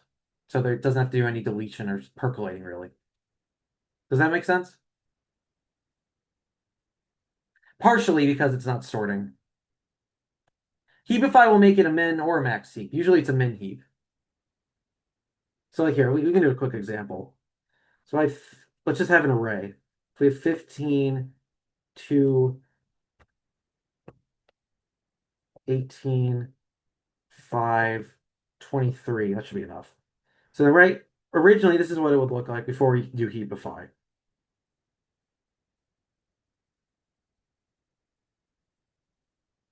So then you just, with Heapify, the way it works, you start at the first non-leaf node, so it started at 2, and then you just have to see if anything needs to switch to keep the heap property. So in this case, and we're doing a min heap here. So does anything need to switch to keep the min heap property satisfied? No, it's fine. Now you go up to the next node that's not a leaf, 15. What would it need to switch with? 2 and then 5, right? So you'd have 2, 5, and 15. And there you go, there's a min heap. That is Heapify.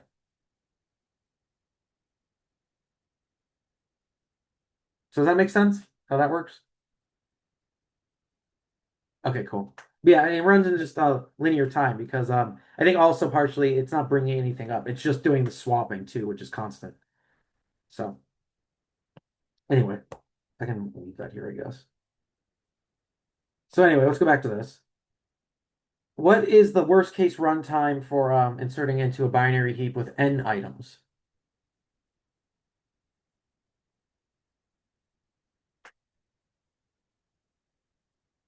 Log n, good, because the worst case could be log n time, logarithmic. What about deleting the minimum item from a heap with n items? Also log n, good. And then what did we say heap sort was? N log n, good. It's like merge sort. Oops. Yeah, don't see that. Okay, any questions on this part?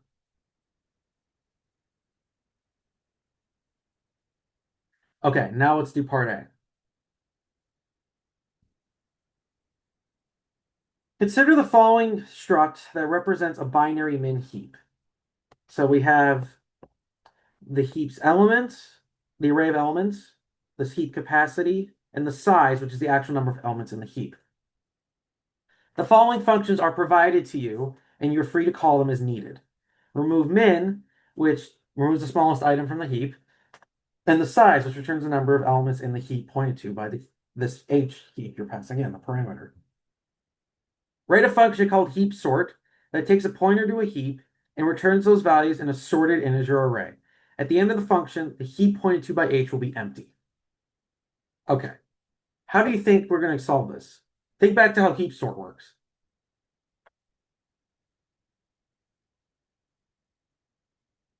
Yeah, we run a for loop. Well, before we start looping, though, we have to pay attention before we start looping. What's the return type of this function? In pointer. So what do you think that means? We have to dynamically allocate an array. Exactly. Before we start doing the deleting. Does that make sense? Okay. Now, we have to first Can we just make this array, or are we missing something? We don't know the size exactly. So let's get that first. Let's say int, let's just call it n for simplicity. Now, I don't know why they give you this function when you can just also access it through the structure. They're both correct. You could say h arrow size, or you could say size by passing in h. They both work. I don't know why both are there, honestly. But for simplicity, let's just do this. So does that make sense there? What I did? Okay. Now let's dynamically allocate this array. I'll say int pointer arr. Who am I going to call? Mallet, exactly. And would be n times size of int. Okay. Now let's start looping, right? Because now we can actually do the deleting. For int I equals 0. Now what's I going to be less than? Be careful. You do not want to do it I is less than h arrow size. You have to do it with n. Because if you do it with h arrow size, or call it with this, because remember, every time you delete something from the heap, the size of the heap gets smaller each time. So if you call the size here, it would not run as many times as we need it to. You have to do it based on the original size. Does that make sense? So I is less than n, I plus plus. So now what do? We just do what we said. You just each time the new array at the current index is just equal to removing the min from the heap. That's given. And now it's not really specified here, but you can assume since it's removing the item that it's updating the size and doing the percolating all in this remove min function. So then the last thing you have to do is literally just return the array. Oops. And that's it. Any questions on that? That's not too bad, right? It's like 5 lines.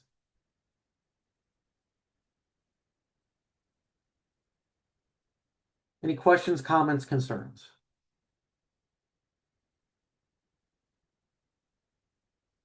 Yeah, it's okay. Taking it slow is fun. It's helpful that you don't have to call the percolating or anything. Yes, definitely. If you see a return type with a pointer, it's almost guaranteed it's DMA. Of any pointer, really. That's a good question. Runtime, it's really just a matter of memorizing. If you look back on, I think it was the day 1 notes. Or maybe it was or Tuesday. Oh, it was Tuesday. Just on the slides, which you should have access to, there's this where is it? This table. Just try to memorize the table. Make like a flashcard set or something. No problem. Okay. We're ready to move on, everybody? I don't think you guys are gonna like the next one. Next topic. I don't know if someone made a quiz, and I was saying you can make one if you want. All right. Up next, I know a lot of you don't like these. Tries. They're okay. The point of tries, remember, you would think you could just store strings in a binary tree, but the problem is each time you traverse the tree, you'd have to call string length and string compare over and over again, which would eventually cause linear runtime, which you don't want. Using a try, you can keep the logarithmic runtime, basically. Does that make sense? And so a try is basically a dictionary of words composed of try nodes that are dynamically allocated.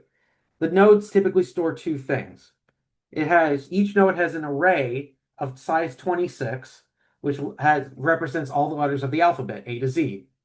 And then if it's initialized, you know it's part of a word. But then within each node as well is a flag variable that indicates whether or not it's a word or not.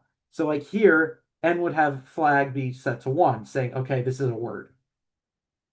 And so the words in this try are man, see, seal, see, and in, even though they're not marked.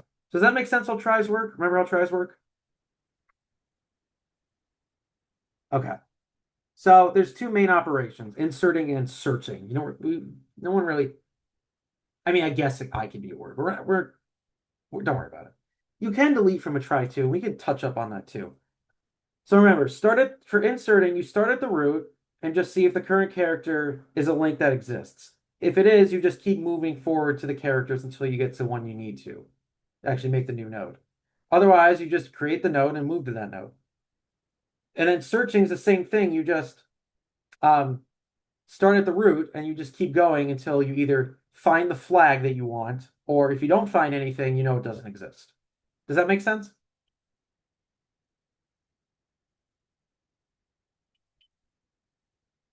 Okay. So there's two problems we're going to do. One of them's coding.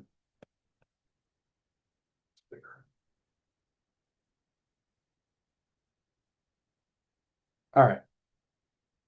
Consider inserting the following words into an initially empty try, where nodes are created only if they are necessary. Note that an empty try is a null pointer and has 0 nodes. How many nodes will be created after all of these words are inserted, including the root node? And again, including the root node. So this is pretty self-explanatory, I feel like, but we can do it. You just have to draw it. I would draw this out. Please draw this out. This is so much easier if you draw it out. So here's the root node. And now let's just do each word. So we have cat.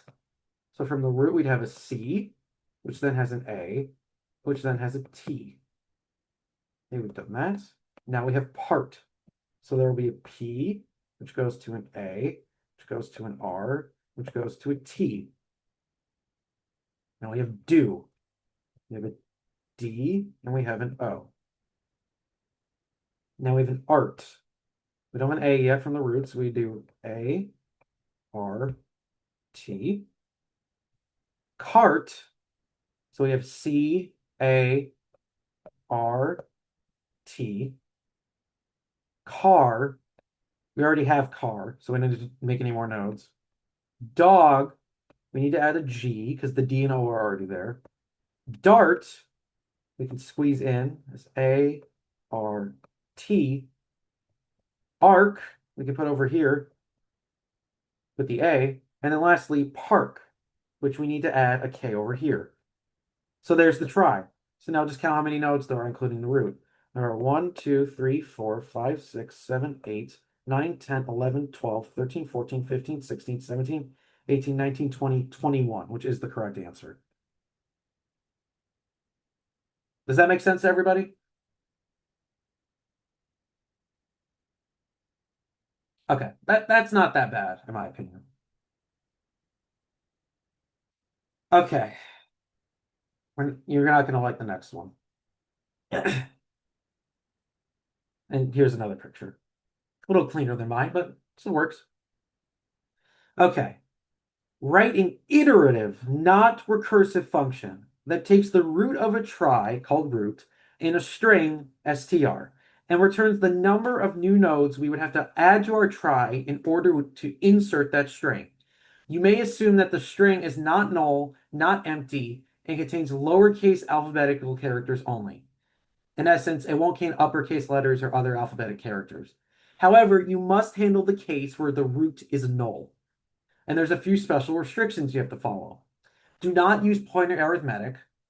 Do not actually change the try, only like figure it out without changing anything.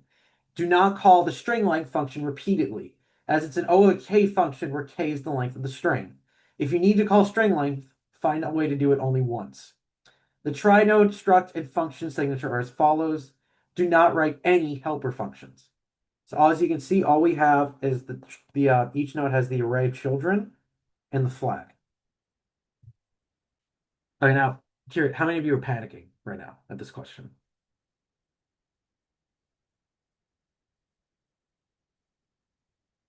Iterative honestly makes it a little harder, in my opinion. Okay, this is a good question where I think an example is helpful. Did you? You might have. I just don't remember.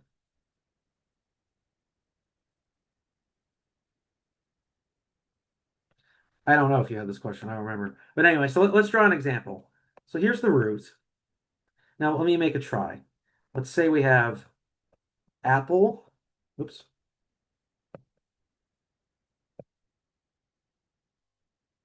What are some other good words? Let's say we have bark. Have a bee, like the animal bee. Let me move this down actually so I won't run. Bee, bees. Um, what else? Car. What did I write down with that? But catch. Someone give me a couple others. Yeah, app could be a word. Give me something like later in the alphabet. Let's see. Let's try to mix it up a little. Zebra, that's a good one.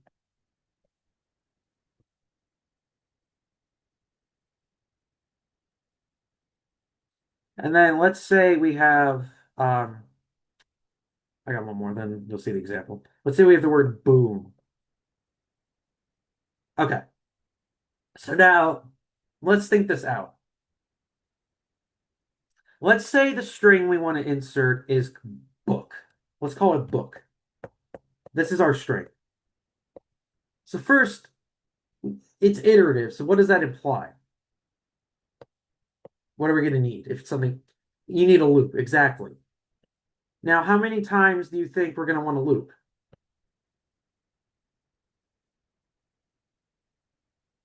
Exactly, the string length times. So how many nodes would I have to create in this try if I want to return a book? Or insert book. I'm sorry, insert book. Just one. I'll write it in orange. We want to insert a K here. So basically, if you think about it, all you do is you start at the root, and then what would I do is if I want to traverse? Think about it.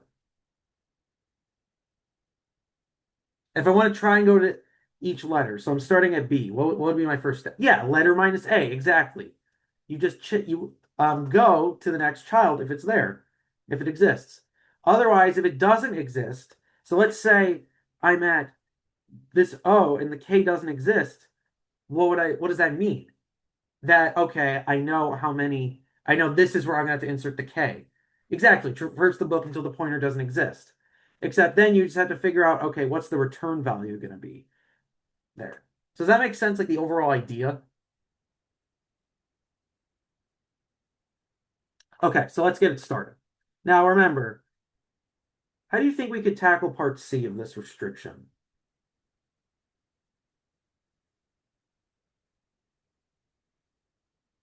Exactly. Saving it. Exactly. And you should do that always anyway. It's good practice. So I'll call it int len equals the string length, and we know string length is included of str. Okay, so now let's loop. For int I equals 0, oops, I is less than, what I call it, len, I plus plus. Okay, so how do we know if we're done traversing?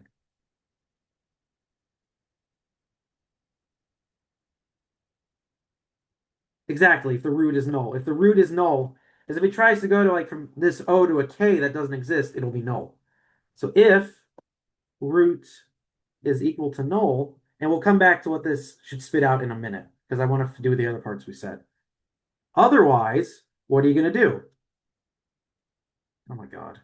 Sorry. Otherwise, what are we going to do? We're going to move to the next child, traverse, exactly. So what would it look like to move to the next child of this from the string? Well, yeah, get the letter, but like, someone tell me the line. What would it look like? Remember, this is iterative.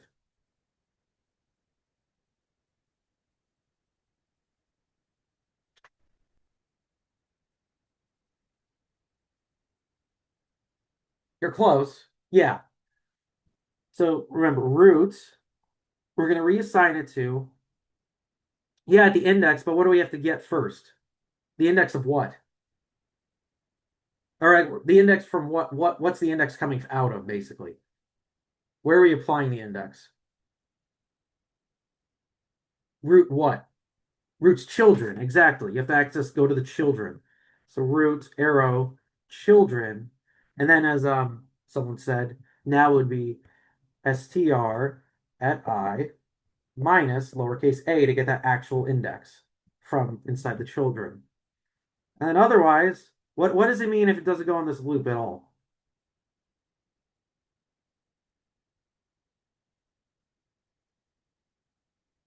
The node doesn't exist. Exactly. The root would be null. So then you would just return the original root would be zero. Or no, the original root would be null, so zero. So yeah, so now we have to figure out, okay, if the root is null, what does it mean? What do we have to return? Let's think about this. So basically, if we're trying to do book, the length of book is 4. So I'll call it len equals 4. And then we would get, so I would be 0 here, then 1, then 2, then 3. I would be 3. And we need to insert one more node. So what would I return?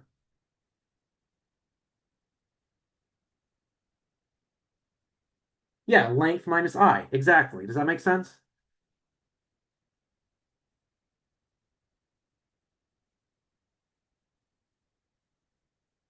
So let's draw another example out. Let's say I want to put in the word, what's a letter we haven't used? Um, don't tell me a good food. That doesn't use these letters, like the original letters. How about maybe a little bigger than egg? Okay, I like ramen. That's a good one. So let's say we have a ram and we want to insert ramen. Oops. We want to insert ramen. So the length of this is 5. So now we go in. We're looping 5 times. Is the root null? So we're here. Is this null? No. Go to the child at that index. So we'd be at R. Is R null? No. Do it again. A is null. No. I is 2 now, by the way. M would be 3. No. So now it'll try to traverse and then it'll get stuck at this if statement here because the rule will be null. So it would return from before, because we didn't update anything, it would return the length 5 minus I, which was 3, which is 2, which would be the correct answer. So this works. Does this make sense to everybody? This is why this is a good drawing one, in my opinion. It's just I cannot what's the word I'm looking for? Emphasize this enough, just how important it is to draw on this exam. So, any questions from the bottom? No, well, no, because this return, you mean, Kane? That shouldn't be length minus I because basically, um, well, one, you can't access I because it'll get destroyed after this loop runs. But also because oh, I didn't close the loop, my bad. That should be closed. The other reason is just because also if this is really only for if you pass in a try that's empty. So if it's empty, you want to return 0.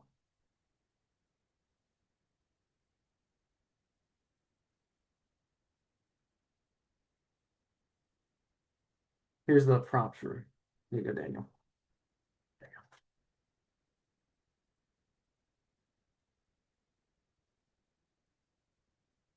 Yes, that's actually what it is. You're right. If we get out of the for loop, we don't need any extra nodes. That's yeah, you're right, Naz. It's not if the try is empty, because duh, let's take care of it here. It's this is for when you don't need any other nodes. Yes, if you want to put in bark, it'll go through this whole loop and then return 0. Thank you. My apologies about that. All right, any other questions on this?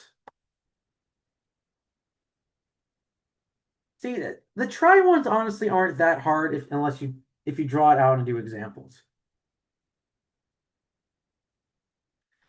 Anyone want a quick brain break and a random moment I always think of with tries? I've told this to some of my CS1 people before from my class. Does anyone here, when they were younger, play the game Lego Dimensions?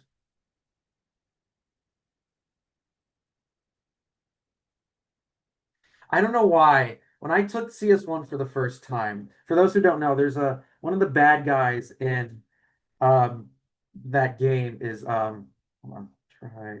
The name is the Try. And like when they first get introduced, they go, "We are the Try." And I don't know why every time I hear that I think of this. It's just a stupid tangent, but I don't know. Just something random for you all. Yes, that's Metalbeard. It's one of the villains, yes. The bad guy from the game turns them into a villain called the Try, basically. Anyway, sorry for the brief interlude. All right, we ready to keep going? We're almost done. Should make a good time tonight. Although we have a lot of hash to do.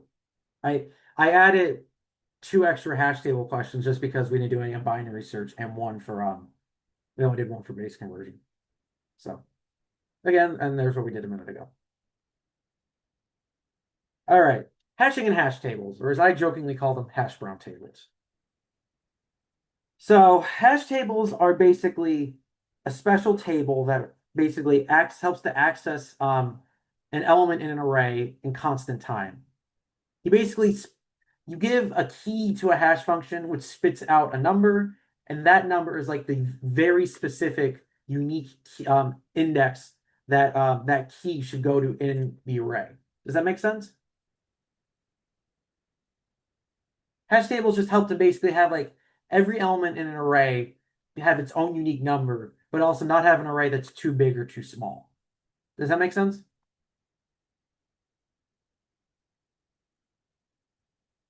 Okay. So good hash functions are deterministic. They always produce the same hash output from the same inputs. They're quick, efficient. You want to do one that's constant time. And they're distributized, which maximize the chance to output many different hashes for different values, i.e., try to not have collisions. Does that make sense? Basically, the more variety a hash function has, the better.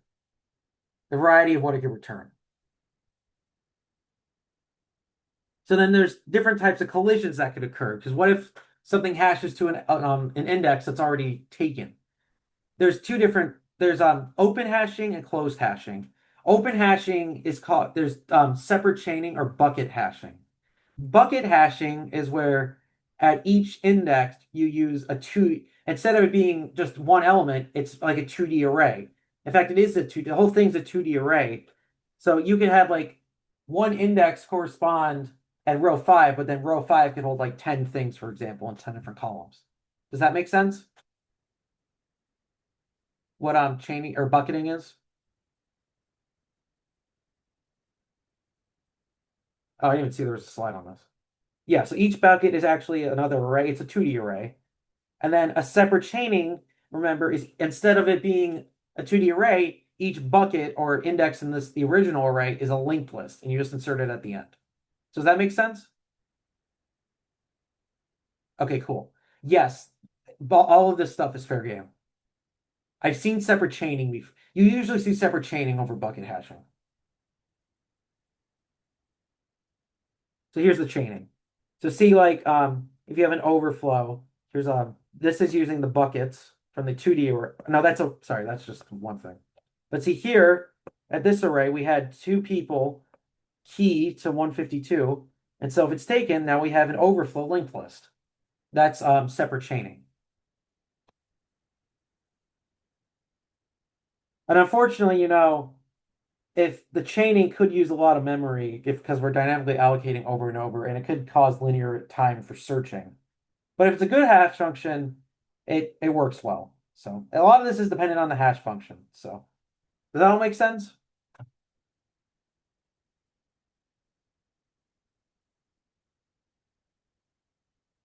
I'll take your silence as a yes. Now there's closed hashing. Remember, there's two big ones you'll see: linear probing and quadratic probing. Linear probing is you just check each. See, if you key something to a position that's taken, you just sequentially check the next elements in a linear fashion. So if something goes to index 1 that's taken, you would check 2, then 3, then 4, then 5, and 6, just one by one all the way until you find one that's open. Quadratic probing goes, as it says up here, I plus c squared. So if something's taken at 1, you would go 1 plus 1 squared, which would go to 2. 1 plus 2 squared, which would go to 5, because 1 plus 2 squared is 5. Then if 5 was taken, it would be 1 plus 3 squared, which is 9.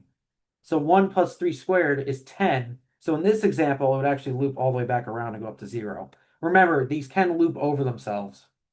So any questions with this? Does this make sense? Quadratic probing is usually better, as you can see. I don't feel like reading that. All right, so I did a lot of problems on purpose because I want to make sure there's some tips and tricks to these too that I want to make sure is pretty clear to everybody. Let me just see something. This is the last section aside from the bonus. We're going a lot faster. I feel like tonight's faster just because it's it's these topics are a lot easier, I feel like. I don't know about you guys. All right. So, 4 problems. Let's do the first one. Ugh, why does it keep messing up the pictures?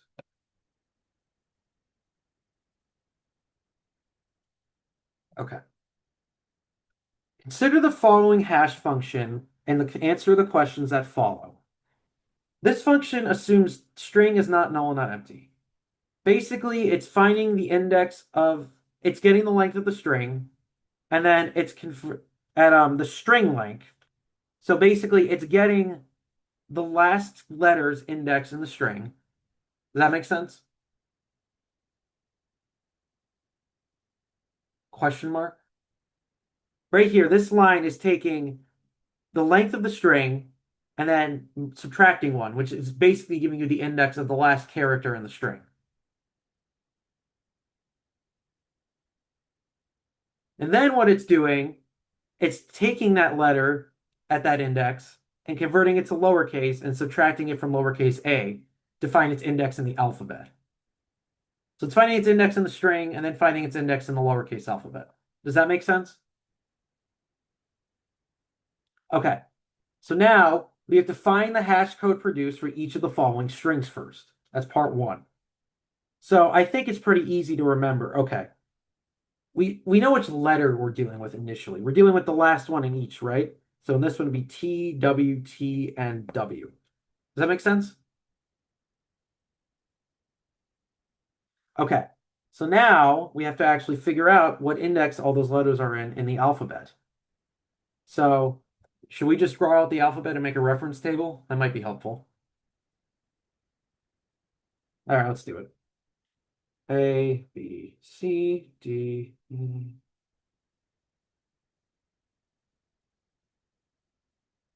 Like, I would not try to undo this in your head if I were you. That's a Q.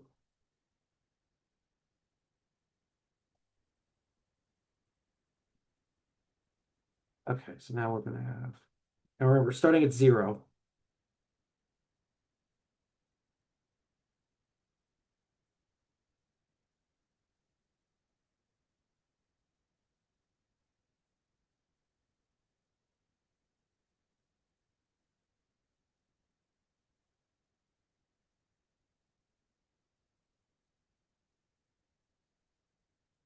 Okay. In this case, Zishan, it's taking the last letter because it's taking the string length of the string and subtracting 1. So that's the last index. Just pay close attention to it. Okay. So give the hash code produced. So what would the first one spit out from not? 19. Good. What would no spit out? 22. Good. What would bright spit out? 19 again. What would moon spit out? 13. Good. And then what would now spit out? 22 again. Same letter. Okay. Using the hash values above, insert the strings one by one in the order given above into the following hash table. Use quadratic probing to resolve any collisions. Note that there is a standard technique for dealing with hash values that exceed the length of the table, e.g. values that 9 in the case of this particular table. And it's up to you to use that technique here.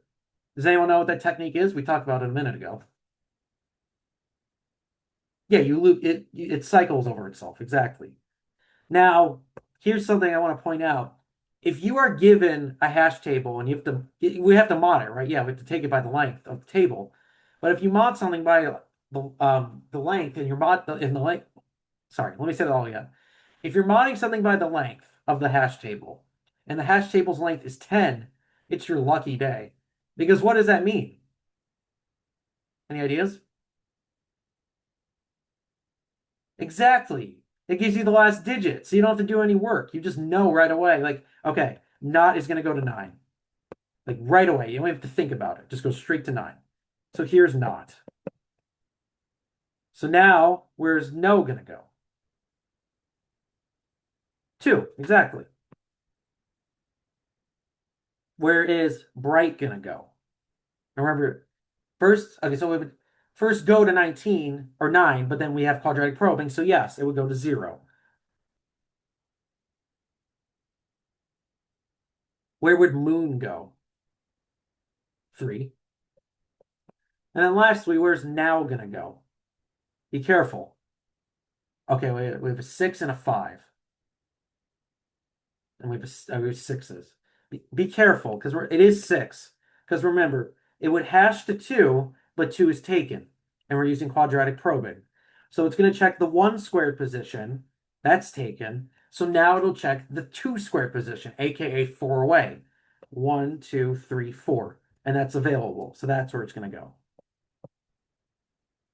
And that's it. Any confusion or questions with all that? Makes sense, right? Pretty easy. I think it's easy. Yeah, then it would be 3 squared, then 4 squared, then 5 squared, etc. You would keep going. Hopefully you don't have to get on that big. Which part again?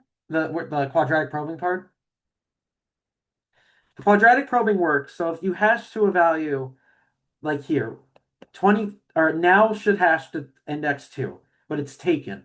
So if you're using quadratic probing, you would just check sequentially in a quadratic fashion. So you check the current element, the current index, plus 1 squared, which is just plus 1. It's taken. So then you do it with plus the 2 squared. So it'd be plus 4. 1, 2, 3, 4. And then if that was taken again, you would do it plus 3 squared, which would be 9, and you would check 9 away. And you keep doing that over and over again. Now remember, if you're doing linear probing, you would just see, okay, you would just check, oh, the next one's taken. What about the one after that? Oh, that one's open. And that one just goes one by one. Does that make sense?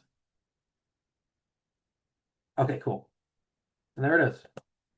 All right, again, though, we have 3 more to do on this one because I want to do this one. Yes, exactly. Index was probe attempt squared. Exactly. No, you don't have to mod it. Once you hash it somewhere, you don't have to mod it anymore. Because it'll loop around. That's just the way it works. I guess technically in the code you would, yes. But like in this sense, you don't have to mod it again. So, okay, this one's a doozy. I wanted to put this in for a reason. Insert the following numbers in the order they are shown from left to right into a hash table with an array size 12 using the hash function xmod 12. We have to insert all of these numbers. Ugh. Show the results of the iterations when the hash collisions are resolved through linear probing, quadratic probing, and separate chaining hashing. What's the annoying part about this one? Exactly. We have to figure out what all these numbers are mod 12. That, and remember, we don't have a calculator accessible on this exam. Nobody has a calculator. So you ready? We're going to have to do all of this by hand. I know it's brutal. Hey, I'd rather do this than Bitwise. But that's just me. Or algorithm analysis. All right. So let's copy this down and let's figure each one out. We'll just do it together. Okay, so here's the numbers. All right. So how many are there? 1, 2, 3, 4, 5, 6. There's 10. Okay. There's 10 numbers. So number 1 is 234. So first, we have to figure out what 234 divided by 12 is. 234 divided by 12. I flipped it, my bad. 12 divided by 234. Okay, so 12 goes into 23 once. That is 12. That minus that is 0, 1. Bring down the 4. So for 12 goes into 14 once. That's 12. That minus that is 0, 2. So that's going to have a remainder of 2. We okay with that? I think I did that right. Oh, whoops. Thank you. 11. There we go. So now we're going to bring down the 4. Okay, now I do not know. Sorry about that. I don't know how many times 12 goes into 114. Is it not? Did you use a calculator? Just curious. So if you're on the exam, you would just keep trying, like, okay, 12 times. Oh, I guess yeah, 12. Yeah, 12 times 10 is 120, so it has to be 9. So 12 times 9 is, yeah, minus 12. So that would be 108. So it would be 108. And that minus that is, what is that? 6, I think. So 234 is going to have a remainder of 6. Okay, that's 1. Up next, 344. All right, at least we don't have to do these once. All right, 344 divided by 12. 12 goes into 34 twice. That is 24. Minus that is 10. I almost did the same thing again. It's 10. Bring down the 4. 12 goes into 104 8 times, I think. 96, right? 12, 24, 6, 48. Yeah, 8 times, 96. Right? 12 times 8 is 96. Isn't that? Yeah, we just figured that out. So that minus that, so it'll be 96. And that should be 8, I think. Okay. So remainder of 8. All right, now we have 41. 481 to keep flipping that. Sorry, this one's so brutal, but it's good practice. Okay, that's easy. 12 goes into 48 4 times. That's 0, 0, bring down the 1. 12 goes in there 0 times, so it would be a remainder of 1. That one's easy. So I'm just cycling out all the colors here. All right, now let's do 567. All right, so 567 divided by 12. 12 goes into 56 4 times. It's 48. That's reindeer. That's difference between that is 8, right? 56 and 48, yeah, 8. And then bring down the 7. And then 12 goes into 87 what is that? 6 times? Right? 12 times 6 is 64. 7? 7. Yeah, you're right. 7. So it's 86. So then we also are going to have a remainder of 1. Okay. Wait, is that right?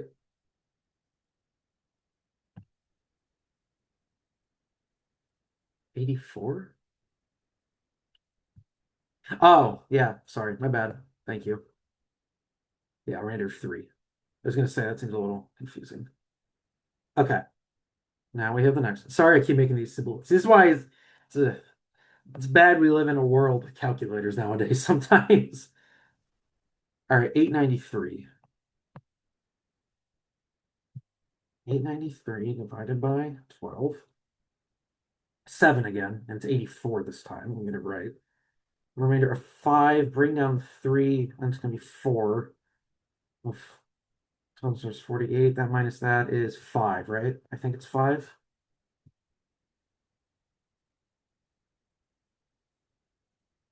Yeah, 5. Sorry, I was just thinking. Okay. I think.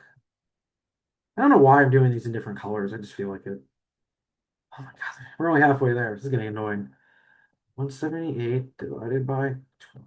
12 goes into once. 5 and bring down 8. So get in there 4 times again, 48. We have a remainder of 10. Sorry, my handwriting got messy there. Let me fix that. I hope my handwriting isn't too messy for you all. This one's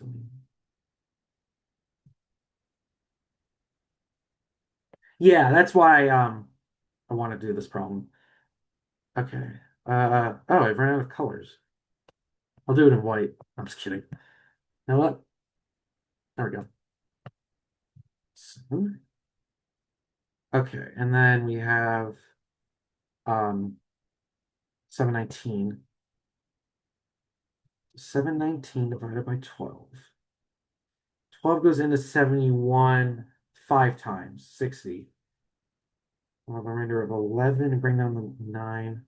So it's going to be 9 again. Which 12 times 9 was 108, right? I think.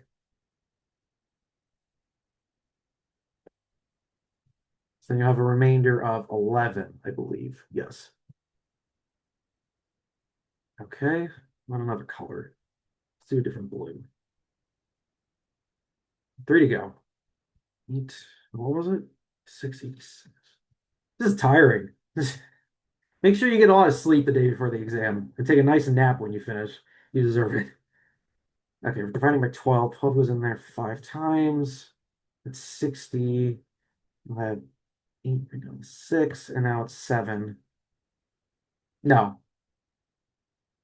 Yeah, 7. 7, 7. That's 84. We'll have a remainder of 2, I believe.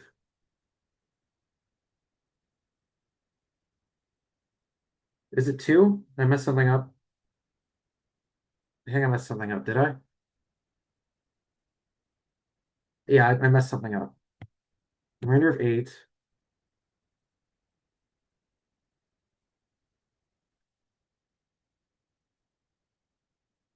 No, I did mess it up. It's 82. No, it is 84. Okay, it is right. Sorry, this is just really tiring. All right. That's weird. I think there might be an error on the key then. I don't know. We'll see. Okay, 9.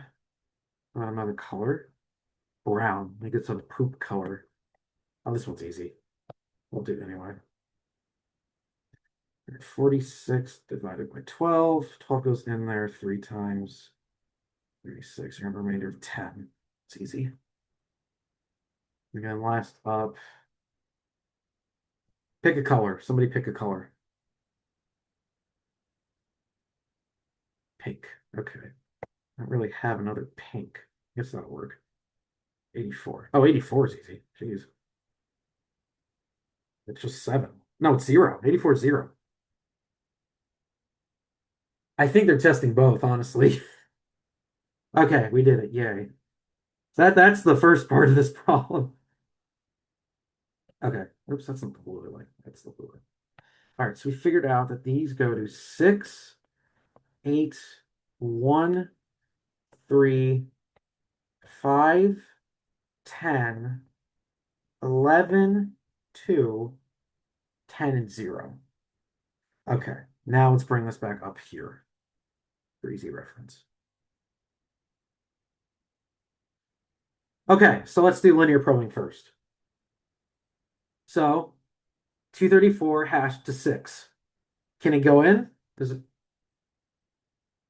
Yeah, no problem. Okay, what about 344? It can go right to 8 with no problem. Then we have 41, that can go in. 1, no problem. 567. 178 can go down here. 719 is going to go to 11. Okay, now we're going to have some issues. Okay, so if we're doing linear probing on 10, what index is 46 going to go to? I have a 0. What else do we say? There is no 12, remember, Naz, so 0. Yeah, exactly, because it loops around. Good job. 46. And then lastly, 84. Now where's 84 going to go? Oh, I just went right over 686. My bad. Thank you. But I didn't mess anything up, so yeah, do that. So yeah, 84 is going to go to 4. My apologies. So there's the linear probing, and that should be right.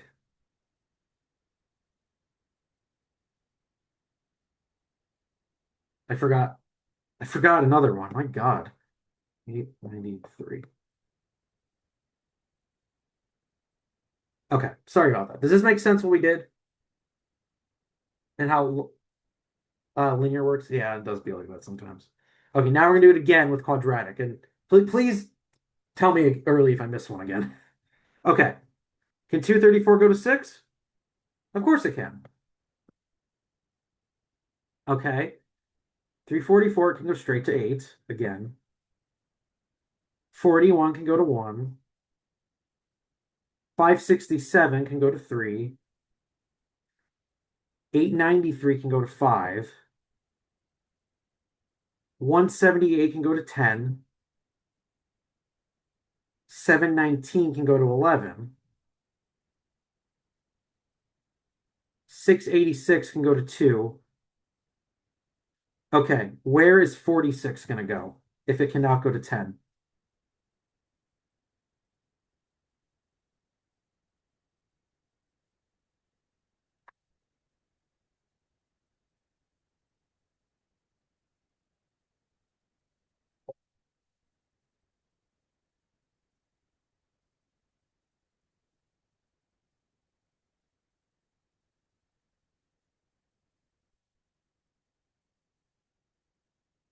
I take it you're just thinking about it. That's okay.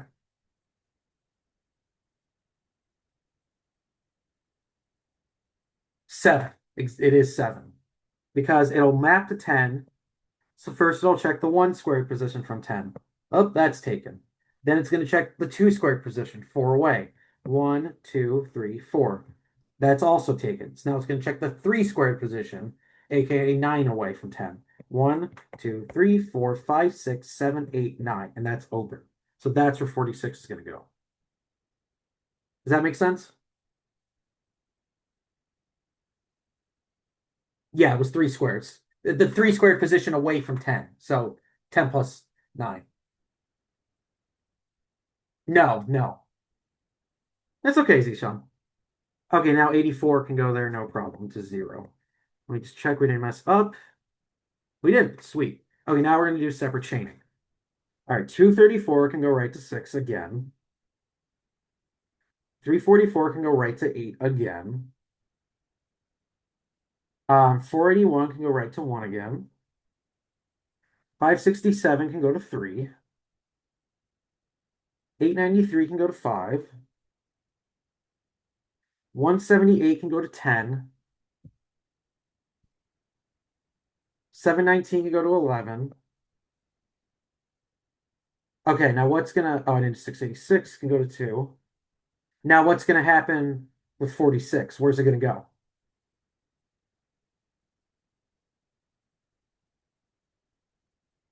Yes, 10, because we're now all you do is just add it to the end of a linked list at index 10. Because we're using bucket chaining, or separate chaining, sorry, separate chaining. And then 84 can go right to 0. And there she blows.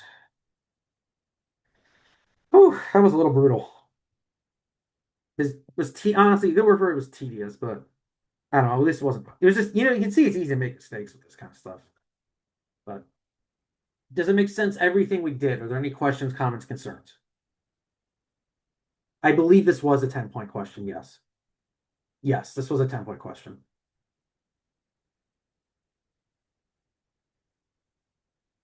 All right, now let's do another 10-point question, and then we'll do another 5-point question. Okay, another 10 points. Again, I'm doing a couple extra on this because there's a lot of stuff they can throw you. There it is. All right, get ready for this one. This one throws a lot of people off. Suppose we insert 9 strings into a hash table and end up with the following. You get this. Furthermore, suppose we no longer know the order in which the strings were inserted or what their hash values were. In solving this problem, you may assume quadratic probing, again, for collisions during the insertions. You should also assume that no strings have been deleted from the table and that each of these strings were inserted exactly once. No more, no less. You may assume that the table length was 13 for all insertions. I.e., none of the insertions triggered an expansion of the hash table. Fill in the 10 blanks below to indicate whether the hash value for banana, when modded by the table length 13, might have been the value indicated. For example, it's impossible that hash banana mod 13 could have been 1, because if it were, then banana would be located in position 1, which is empty now, and not position 12. But it is possible that banana hash 13 equals 12 because that's where it ended up. Oh, one of you were trying this one and couldn't solve it. Interesting. So basically, what it's asking you is, how could it have, what indices could it have banana hashed to with the modding and still wound up at 12 with the quadratic probing? Does that make sense?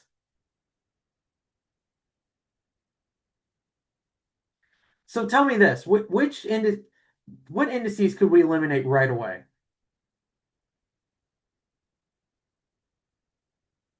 Don't eliminate 0 right away. Basically, Nicholas, what it's asking is, yes, all the blanks. They already did 1 for you, but and 4. But yeah, 7 is no. And then 11 is no. Basically, Nick, what it's asking you is, imagine banana could have hashed anywhere. Banana mod 13 could have landed it anywhere, right? But it's asking, if we use quadratic probing, what indices would cause it to hash, if it hashed there and then use quadratic probing, which indices would make it eventually end up in 12? Does that make sense? No problem. So let's just take it slow. Could 0 have been the possible spot? No, there's no way. Because it would just go to 1 and it would take it. You following? Want to make sure. So let's check 2. Nope, there's no way. 2 would not work either. It's the same thing. Oh no, actually, wait, hold on. Sorry, I was looking at 3. 2 would, okay, so we go to the 1 squared position, it's taken. But then it's going to go to the 1, 2, 3, 4 squared position, and that's taken. So now it's going to go 9. 1, 2, 3, 4, 5, 6, 7, 8, 9. So no, it couldn't have been there. Now 3, there's no way because, whoa. Well, I guess one of these sessions isn't complete unless that happens. It said in the question, they didn't really highlight it, but they didn't bold or anything, but it says right here quadratic probing. They usually do quadratic probing, but sometimes they don't. Okay, so we were at 3. So 3, there's no way because it would have just gone to the next spot. 4, they already did. 5, let's see. 1's taken. 1, 2, 3, 4 is taken. 1, 2, 3, 4, 5, 6, 7, 8. Nope, couldn't have been that one. Now 6, there's no way because it's the same thing as before. Okay, now let's try 8. The 1 spot's taken, but the 1, 2, 3, that would work. That's possible. That's a yes. Okay, 2 to go. 9. The 1's taken. The 1, 2, 3, 4 is taken. 1, 2, 3, 4, 5, 6, 7, 8, 9 is taken. So how about the 1, 2, 3, 4, 5, 6, 7, 8, 9, 10, 11, 12, 13, 14, 15, 16. That would work. I know, wow, I was right. And then lastly, 10. No, there's no way. It would have gone to 11. So that's it. Does that make sense now? Yes, all those possible positions will end up at index 12 if you use quadratic probing. If I had to guess, this kind of seems like a Guha kind of question, honestly. It is a lot easier than it sounds.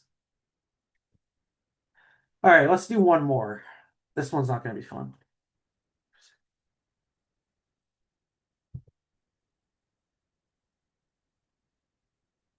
I think that was a typo, Evan, because 686 mods to 4 or 2. It mods to 2. I think that's a typo. I don't understand why it would have been different. That's definitely a typo. I'm guessing they just never fixed it. Or if they did, they didn't publish it. So, all right, any questions on this? Yeah, I don't blame you. I would be losing my mind too. All right, one more. Okay, there it is. So if you see, it's crazy. If any of these, it's you got to basically do it right if you want a lot of the points. Isn't that crazy? 5 points are just at index 9. I know. Definitely better than Bitwise any day. I agree. Well, I don't mind doing like the arithmetic ones, but that the coding Bitwise, I agree. All right, one more. This one's not going to be fun. Use the following hash function, insert the given elements into the hash table below. Use quadratic probing to resolve any collisions. You may assume that the correct table size, in this case 10, is always passed to the function with the key that is being inserted. Here's the hash function, and then it's spitting it out. No, that's just 3. Wait, what are you talking about? I'm confused.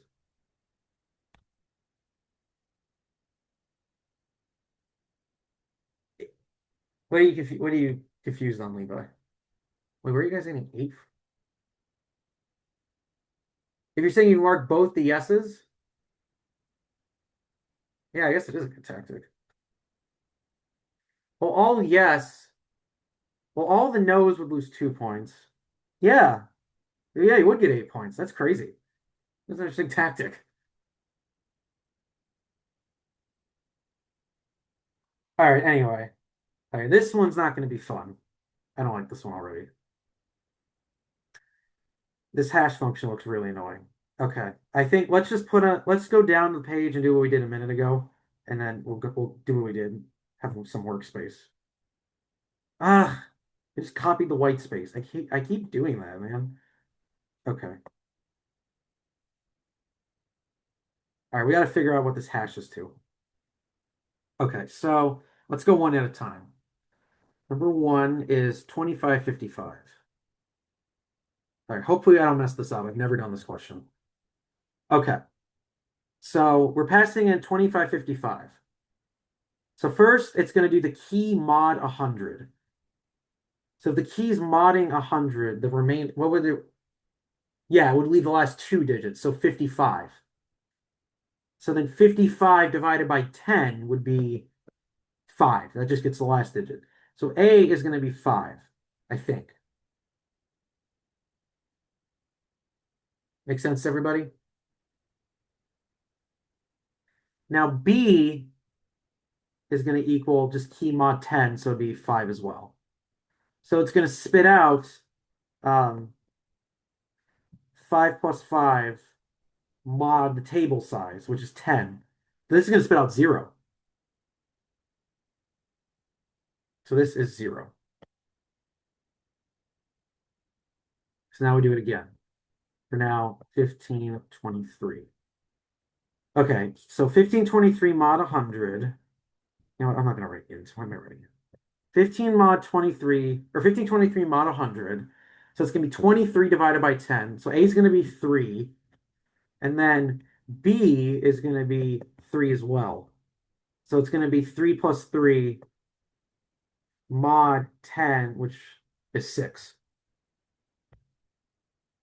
Wait, I mess up? Yes, sorry. Wait. Int division. Oh, yeah. Sorry, because we're dividing. Sorry, I thought we were modding. Yeah. So this would be a 2. Thank you. Sorry about that. So it would be 5 mod 10. So 5. Right? I didn't mess that up then, right?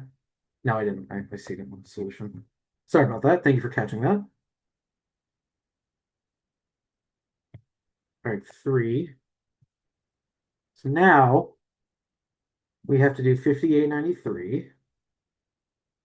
Okay, so now A is going to equal 93 divided by 10, so 9. And then C mod 10, 3. So it's going to be 9 plus 3 mod 10, so 2, I think. Yes. Okay, two more. Number 4 is 800. So A is going to equal uh uh like, well, the key mod 100 that returns 0, and then yeah, that's 0. And then B is um 0 as well. So this one's just gonna spit out 0.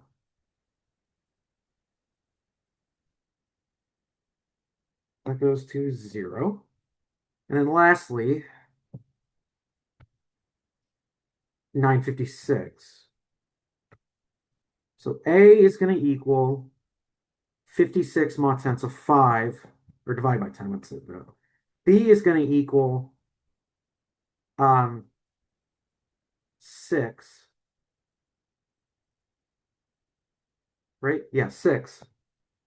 So then 5 plus 6 mod 10 should be 1, I think. Right? Did I mess that up? Okay, cool. So now we just go back up here and we do it in the order. And again, we're using quadratic programming. Okay, so I see a collision already that's going to happen. So 2555, that can go straight to 0. Now 1523 can go straight to 5. And then 5893 can go to 2. Now, where's 800 going to end up? 1. Good. And then where is 956 going to go?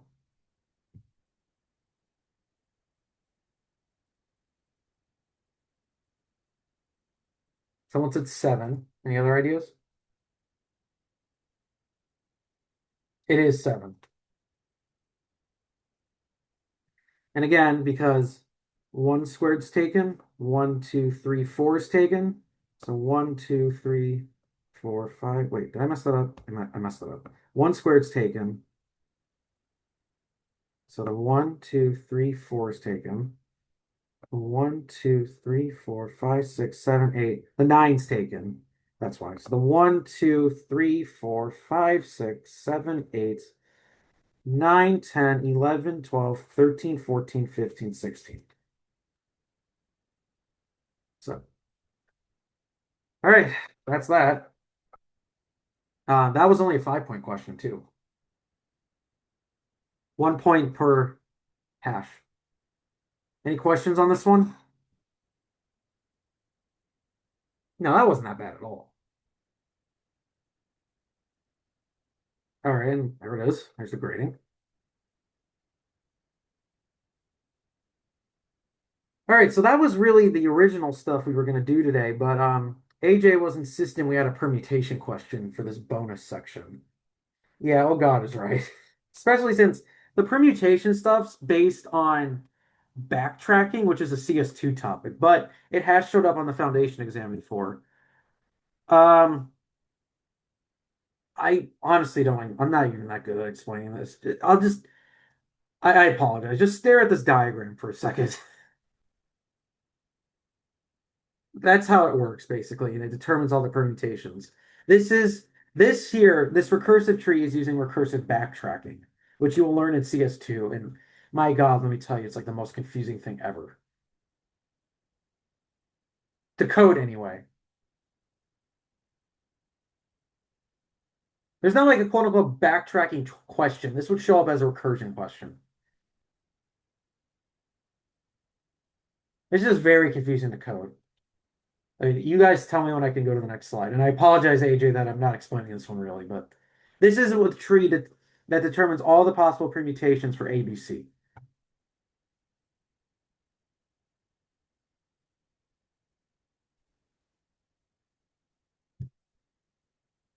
Yes, all the possible combinations, basically, where the order matters. It's happened, unfortunately. And then here's the code from class.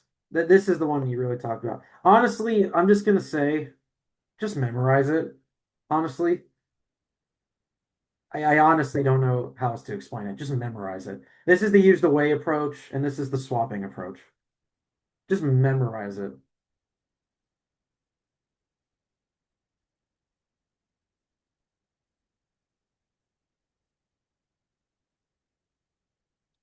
I know, I know. Um,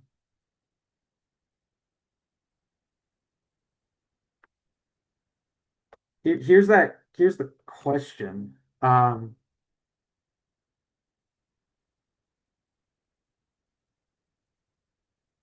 Here's the question. It wants to determine. No, there's no equation. I don't think. Yeah, honestly, I really don't want to do this one. Honestly, a lot of it's just using this code here. It's honestly just using the code. Honestly, I'm just gonna go with the solution on this one if you guys are okay with that. Okay. It's basically just instead of printing at the base case, it's returning one to say that there was a resulting permutation that's true. Then this is all the same from the one that's on the slides, like from Geek for Geeks or something. But this is all the same from the ones in class. And then the only difference is just it's just checking like this gap space that's part of the problem and making sure that you're not at the beginning of the array, basically. So if you can memorize that code, you get basically 8 points. Well, I wouldn't say put something down, but yeah, I would. This would just, I'd run away.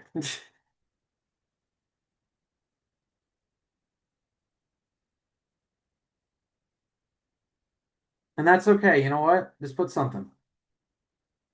This is a good example of if you don't understand it, that's okay.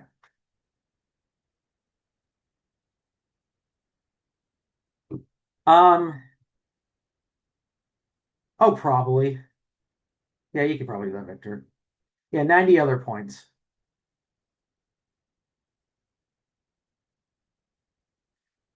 Yeah, this is a bit worse than Bitwise. I hate backtracking. It's not fun. What was I going to say? So that was it for like everything we were planning to do. Is there any other questions on the topic you guys want to do?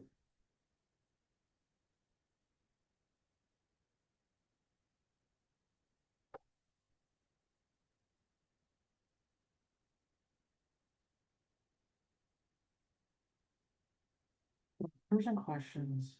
The sorting algorithms, my best way to remember, like the way they work or the run times can. Recursion questions. You guys gotta kind of draw them out, Naz. That's just like the best way to figure out what you gotta do, if you can. Yeah, use those use the that guide. I I said here, I got it, Evan, I could do it. That somebody sent. I forgot who it was. I think AJ actually sent it out. Um,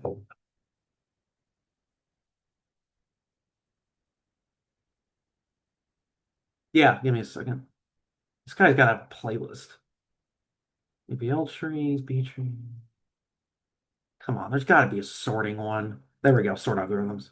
How proud of spending your hard-earned money on a million different productivity apps? go. Now, here's how you can save and wait. Today, we're going to learn merge sort. A few quick points. They're all in there. Well, six. This guy's Today, great. today we're going to learn quick sort.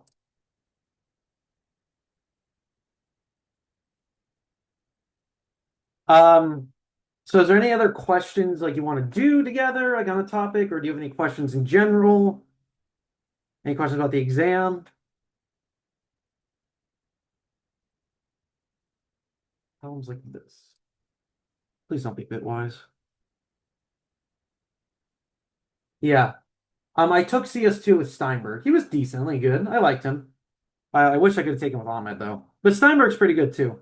There was not enough coding in that class.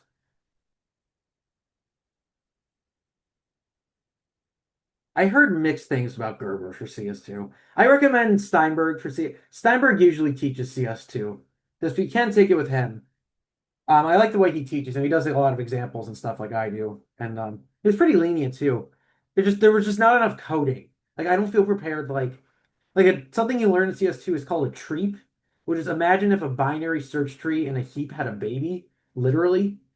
And I'm like, there's just not enough coding that we were taught for that. Like, I don't feel confident I could go in a coding interview, and if someone asked me like code a treep or code a backtracking algorithm, like I just don't feel confident that I could do that on the fly, like I can with this kind of stuff.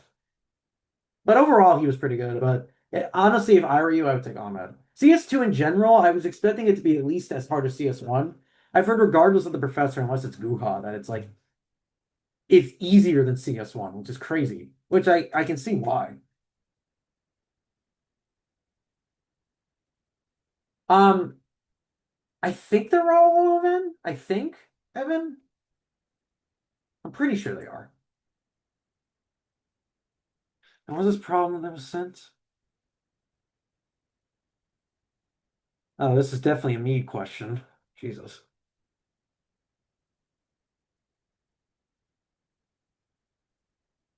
Did I pass on that algorithm analysis one?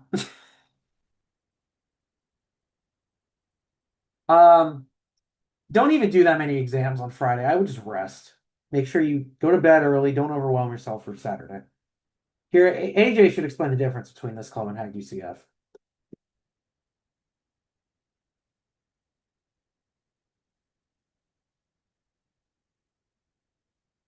So you could DM him. Any other questions that you want to do? And like what topics, I'm just curious, do you feel like the least prepared? Tell me this, what do you feel of all the topics, which are the ones you feel the least and best prepared for?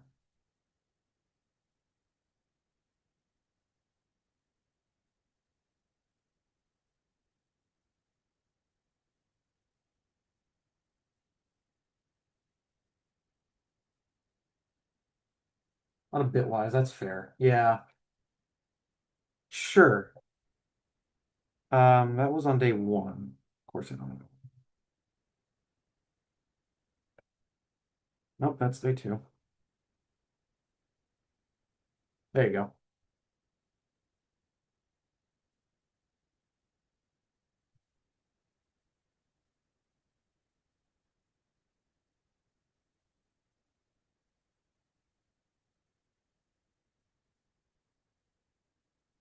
Part C is the killer.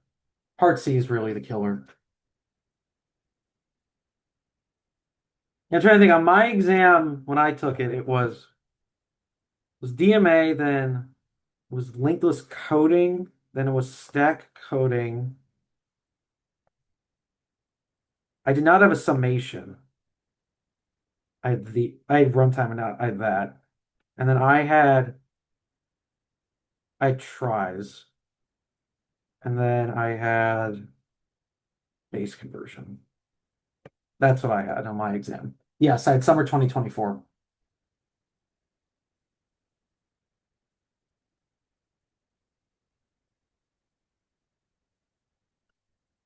Just in case you were curious.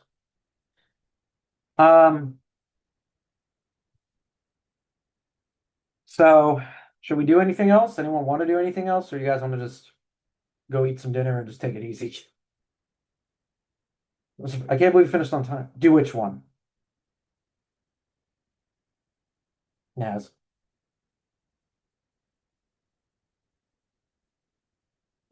Tips and tricks, just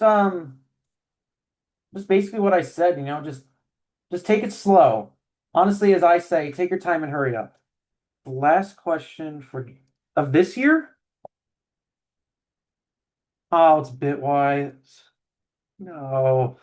Uh, I hate Bitwise so much. Let me see it.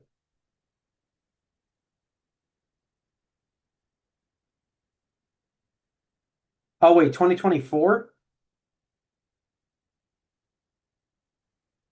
Mine didn't have a Bitwise.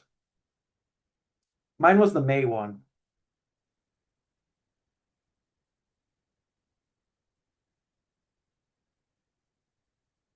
Oh, that one I remember practicing with. I don't remember that one being that hard, actually. Let me see. Never mind, it is.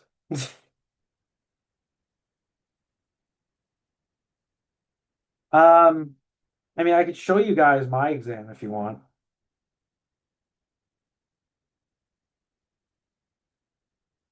real quick. You never get it back, no. The only way you can see it is go to Google office hours after they're graded, and then we'll show it to you. I'm still curious what the few points I missed on. Oh yeah, you probably makes fun. It takes 3 weeks usually.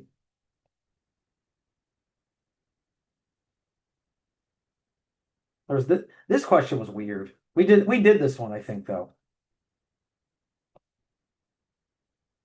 I've done this question with a lot of people like this.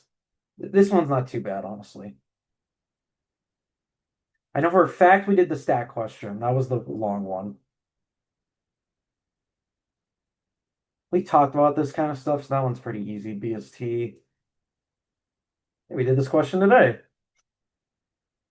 There's another try question that I liked. That one wasn't terrible. Algorithm analysis. We did this one, I remember. This one was brutal. And then we did this recurrence the other day. I think that's how it works, yes. And then part D was this one threw me off on the exam, but I figured it out apparently. And then I'm sorting, and then I was so happy getting that exam, and it wasn't Bitwise. Yeah, this was a weird question.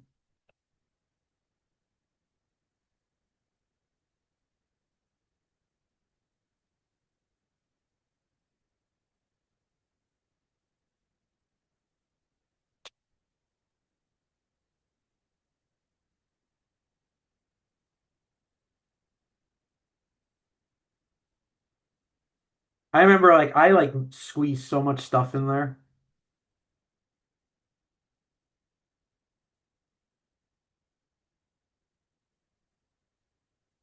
You basically just brute force this one and just see if you can win.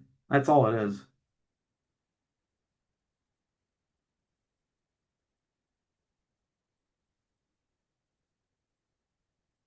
Yeah, it is weird syntax. Um, but yeah, so I guess is there anything important? Because I don't really want to keep everyone late again.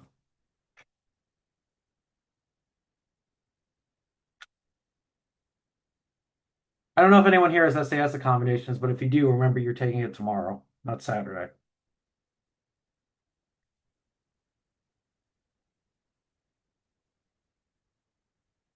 Don't forget you get the formula sheet. Don't forget that. It's important. And there's some other FAQs and stuff. Do you all have any questions about I think so. No, you'll get the formula sheet. Any questions about because I assume everyone here is a CS major. Do you have any questions about the major past CS? Um, I might have used it a couple times. I think I used it on the summation one from that recurrence relation. I think that's it. That was really the only thing I wanted it for to begin with, honestly. Because I know how all these functions work, except it was just a summation I used it for. Depends on the class and who you take it with, honestly. I mean, here, I guess I'll stop screen sharing. It depends on the class and who you take it with, honestly. Like CS2, I mean, sure, some of the concepts are a little harder, but like the topics, but some of the stuff's easy. Like the PAs are pretty easy. System software is pretty difficult. I don't know if there's scratch paper because I took it on SAS. I think you'll have some way to see the time. I'm pretty sure. It just depends on the class. If you need to take system software, I highly recommend Paul Gazzillo. He's awesome. Um, CS2 takes Steinberg if you can, or Ahmed. Ahmed would be good too. Hey, if Ahmed teaches CS2, I'll probably be your TA again. So you start at 10:30 and then yeah, I don't know about bathroom breaks. That's a good question. Again, because I took it at SAS. So it's different there. I became a TA just by asking because most of the professors want you to have like a really high A to TA for them. So I just after a few semesters I emailed Ahmed, I emailed all of the professors I wanted to TA for, and Ahmed got me a position. And besides, I wanted to work with him the most anyway. I don't know what see, because I guess some of you, yeah, I emailed him, but he has to kind of know who you are too. I mean, you'll be fine, Nicole, with Steinberg for CS2. Trust me. I took it with him. You'll be fine. I'm probably going to go into something with software engineering or AI. I haven't decided yet. Still kind of figuring that out. You really want to see my grade for CS1? Um, okay. For the rec, oh, no problem. I'm happy to help. Thank you all for attending when you did. I hope you like my teaching style.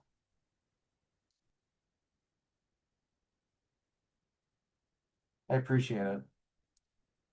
But only because someone asked what my grade was. Yeah, I guess I'll stop recording now too.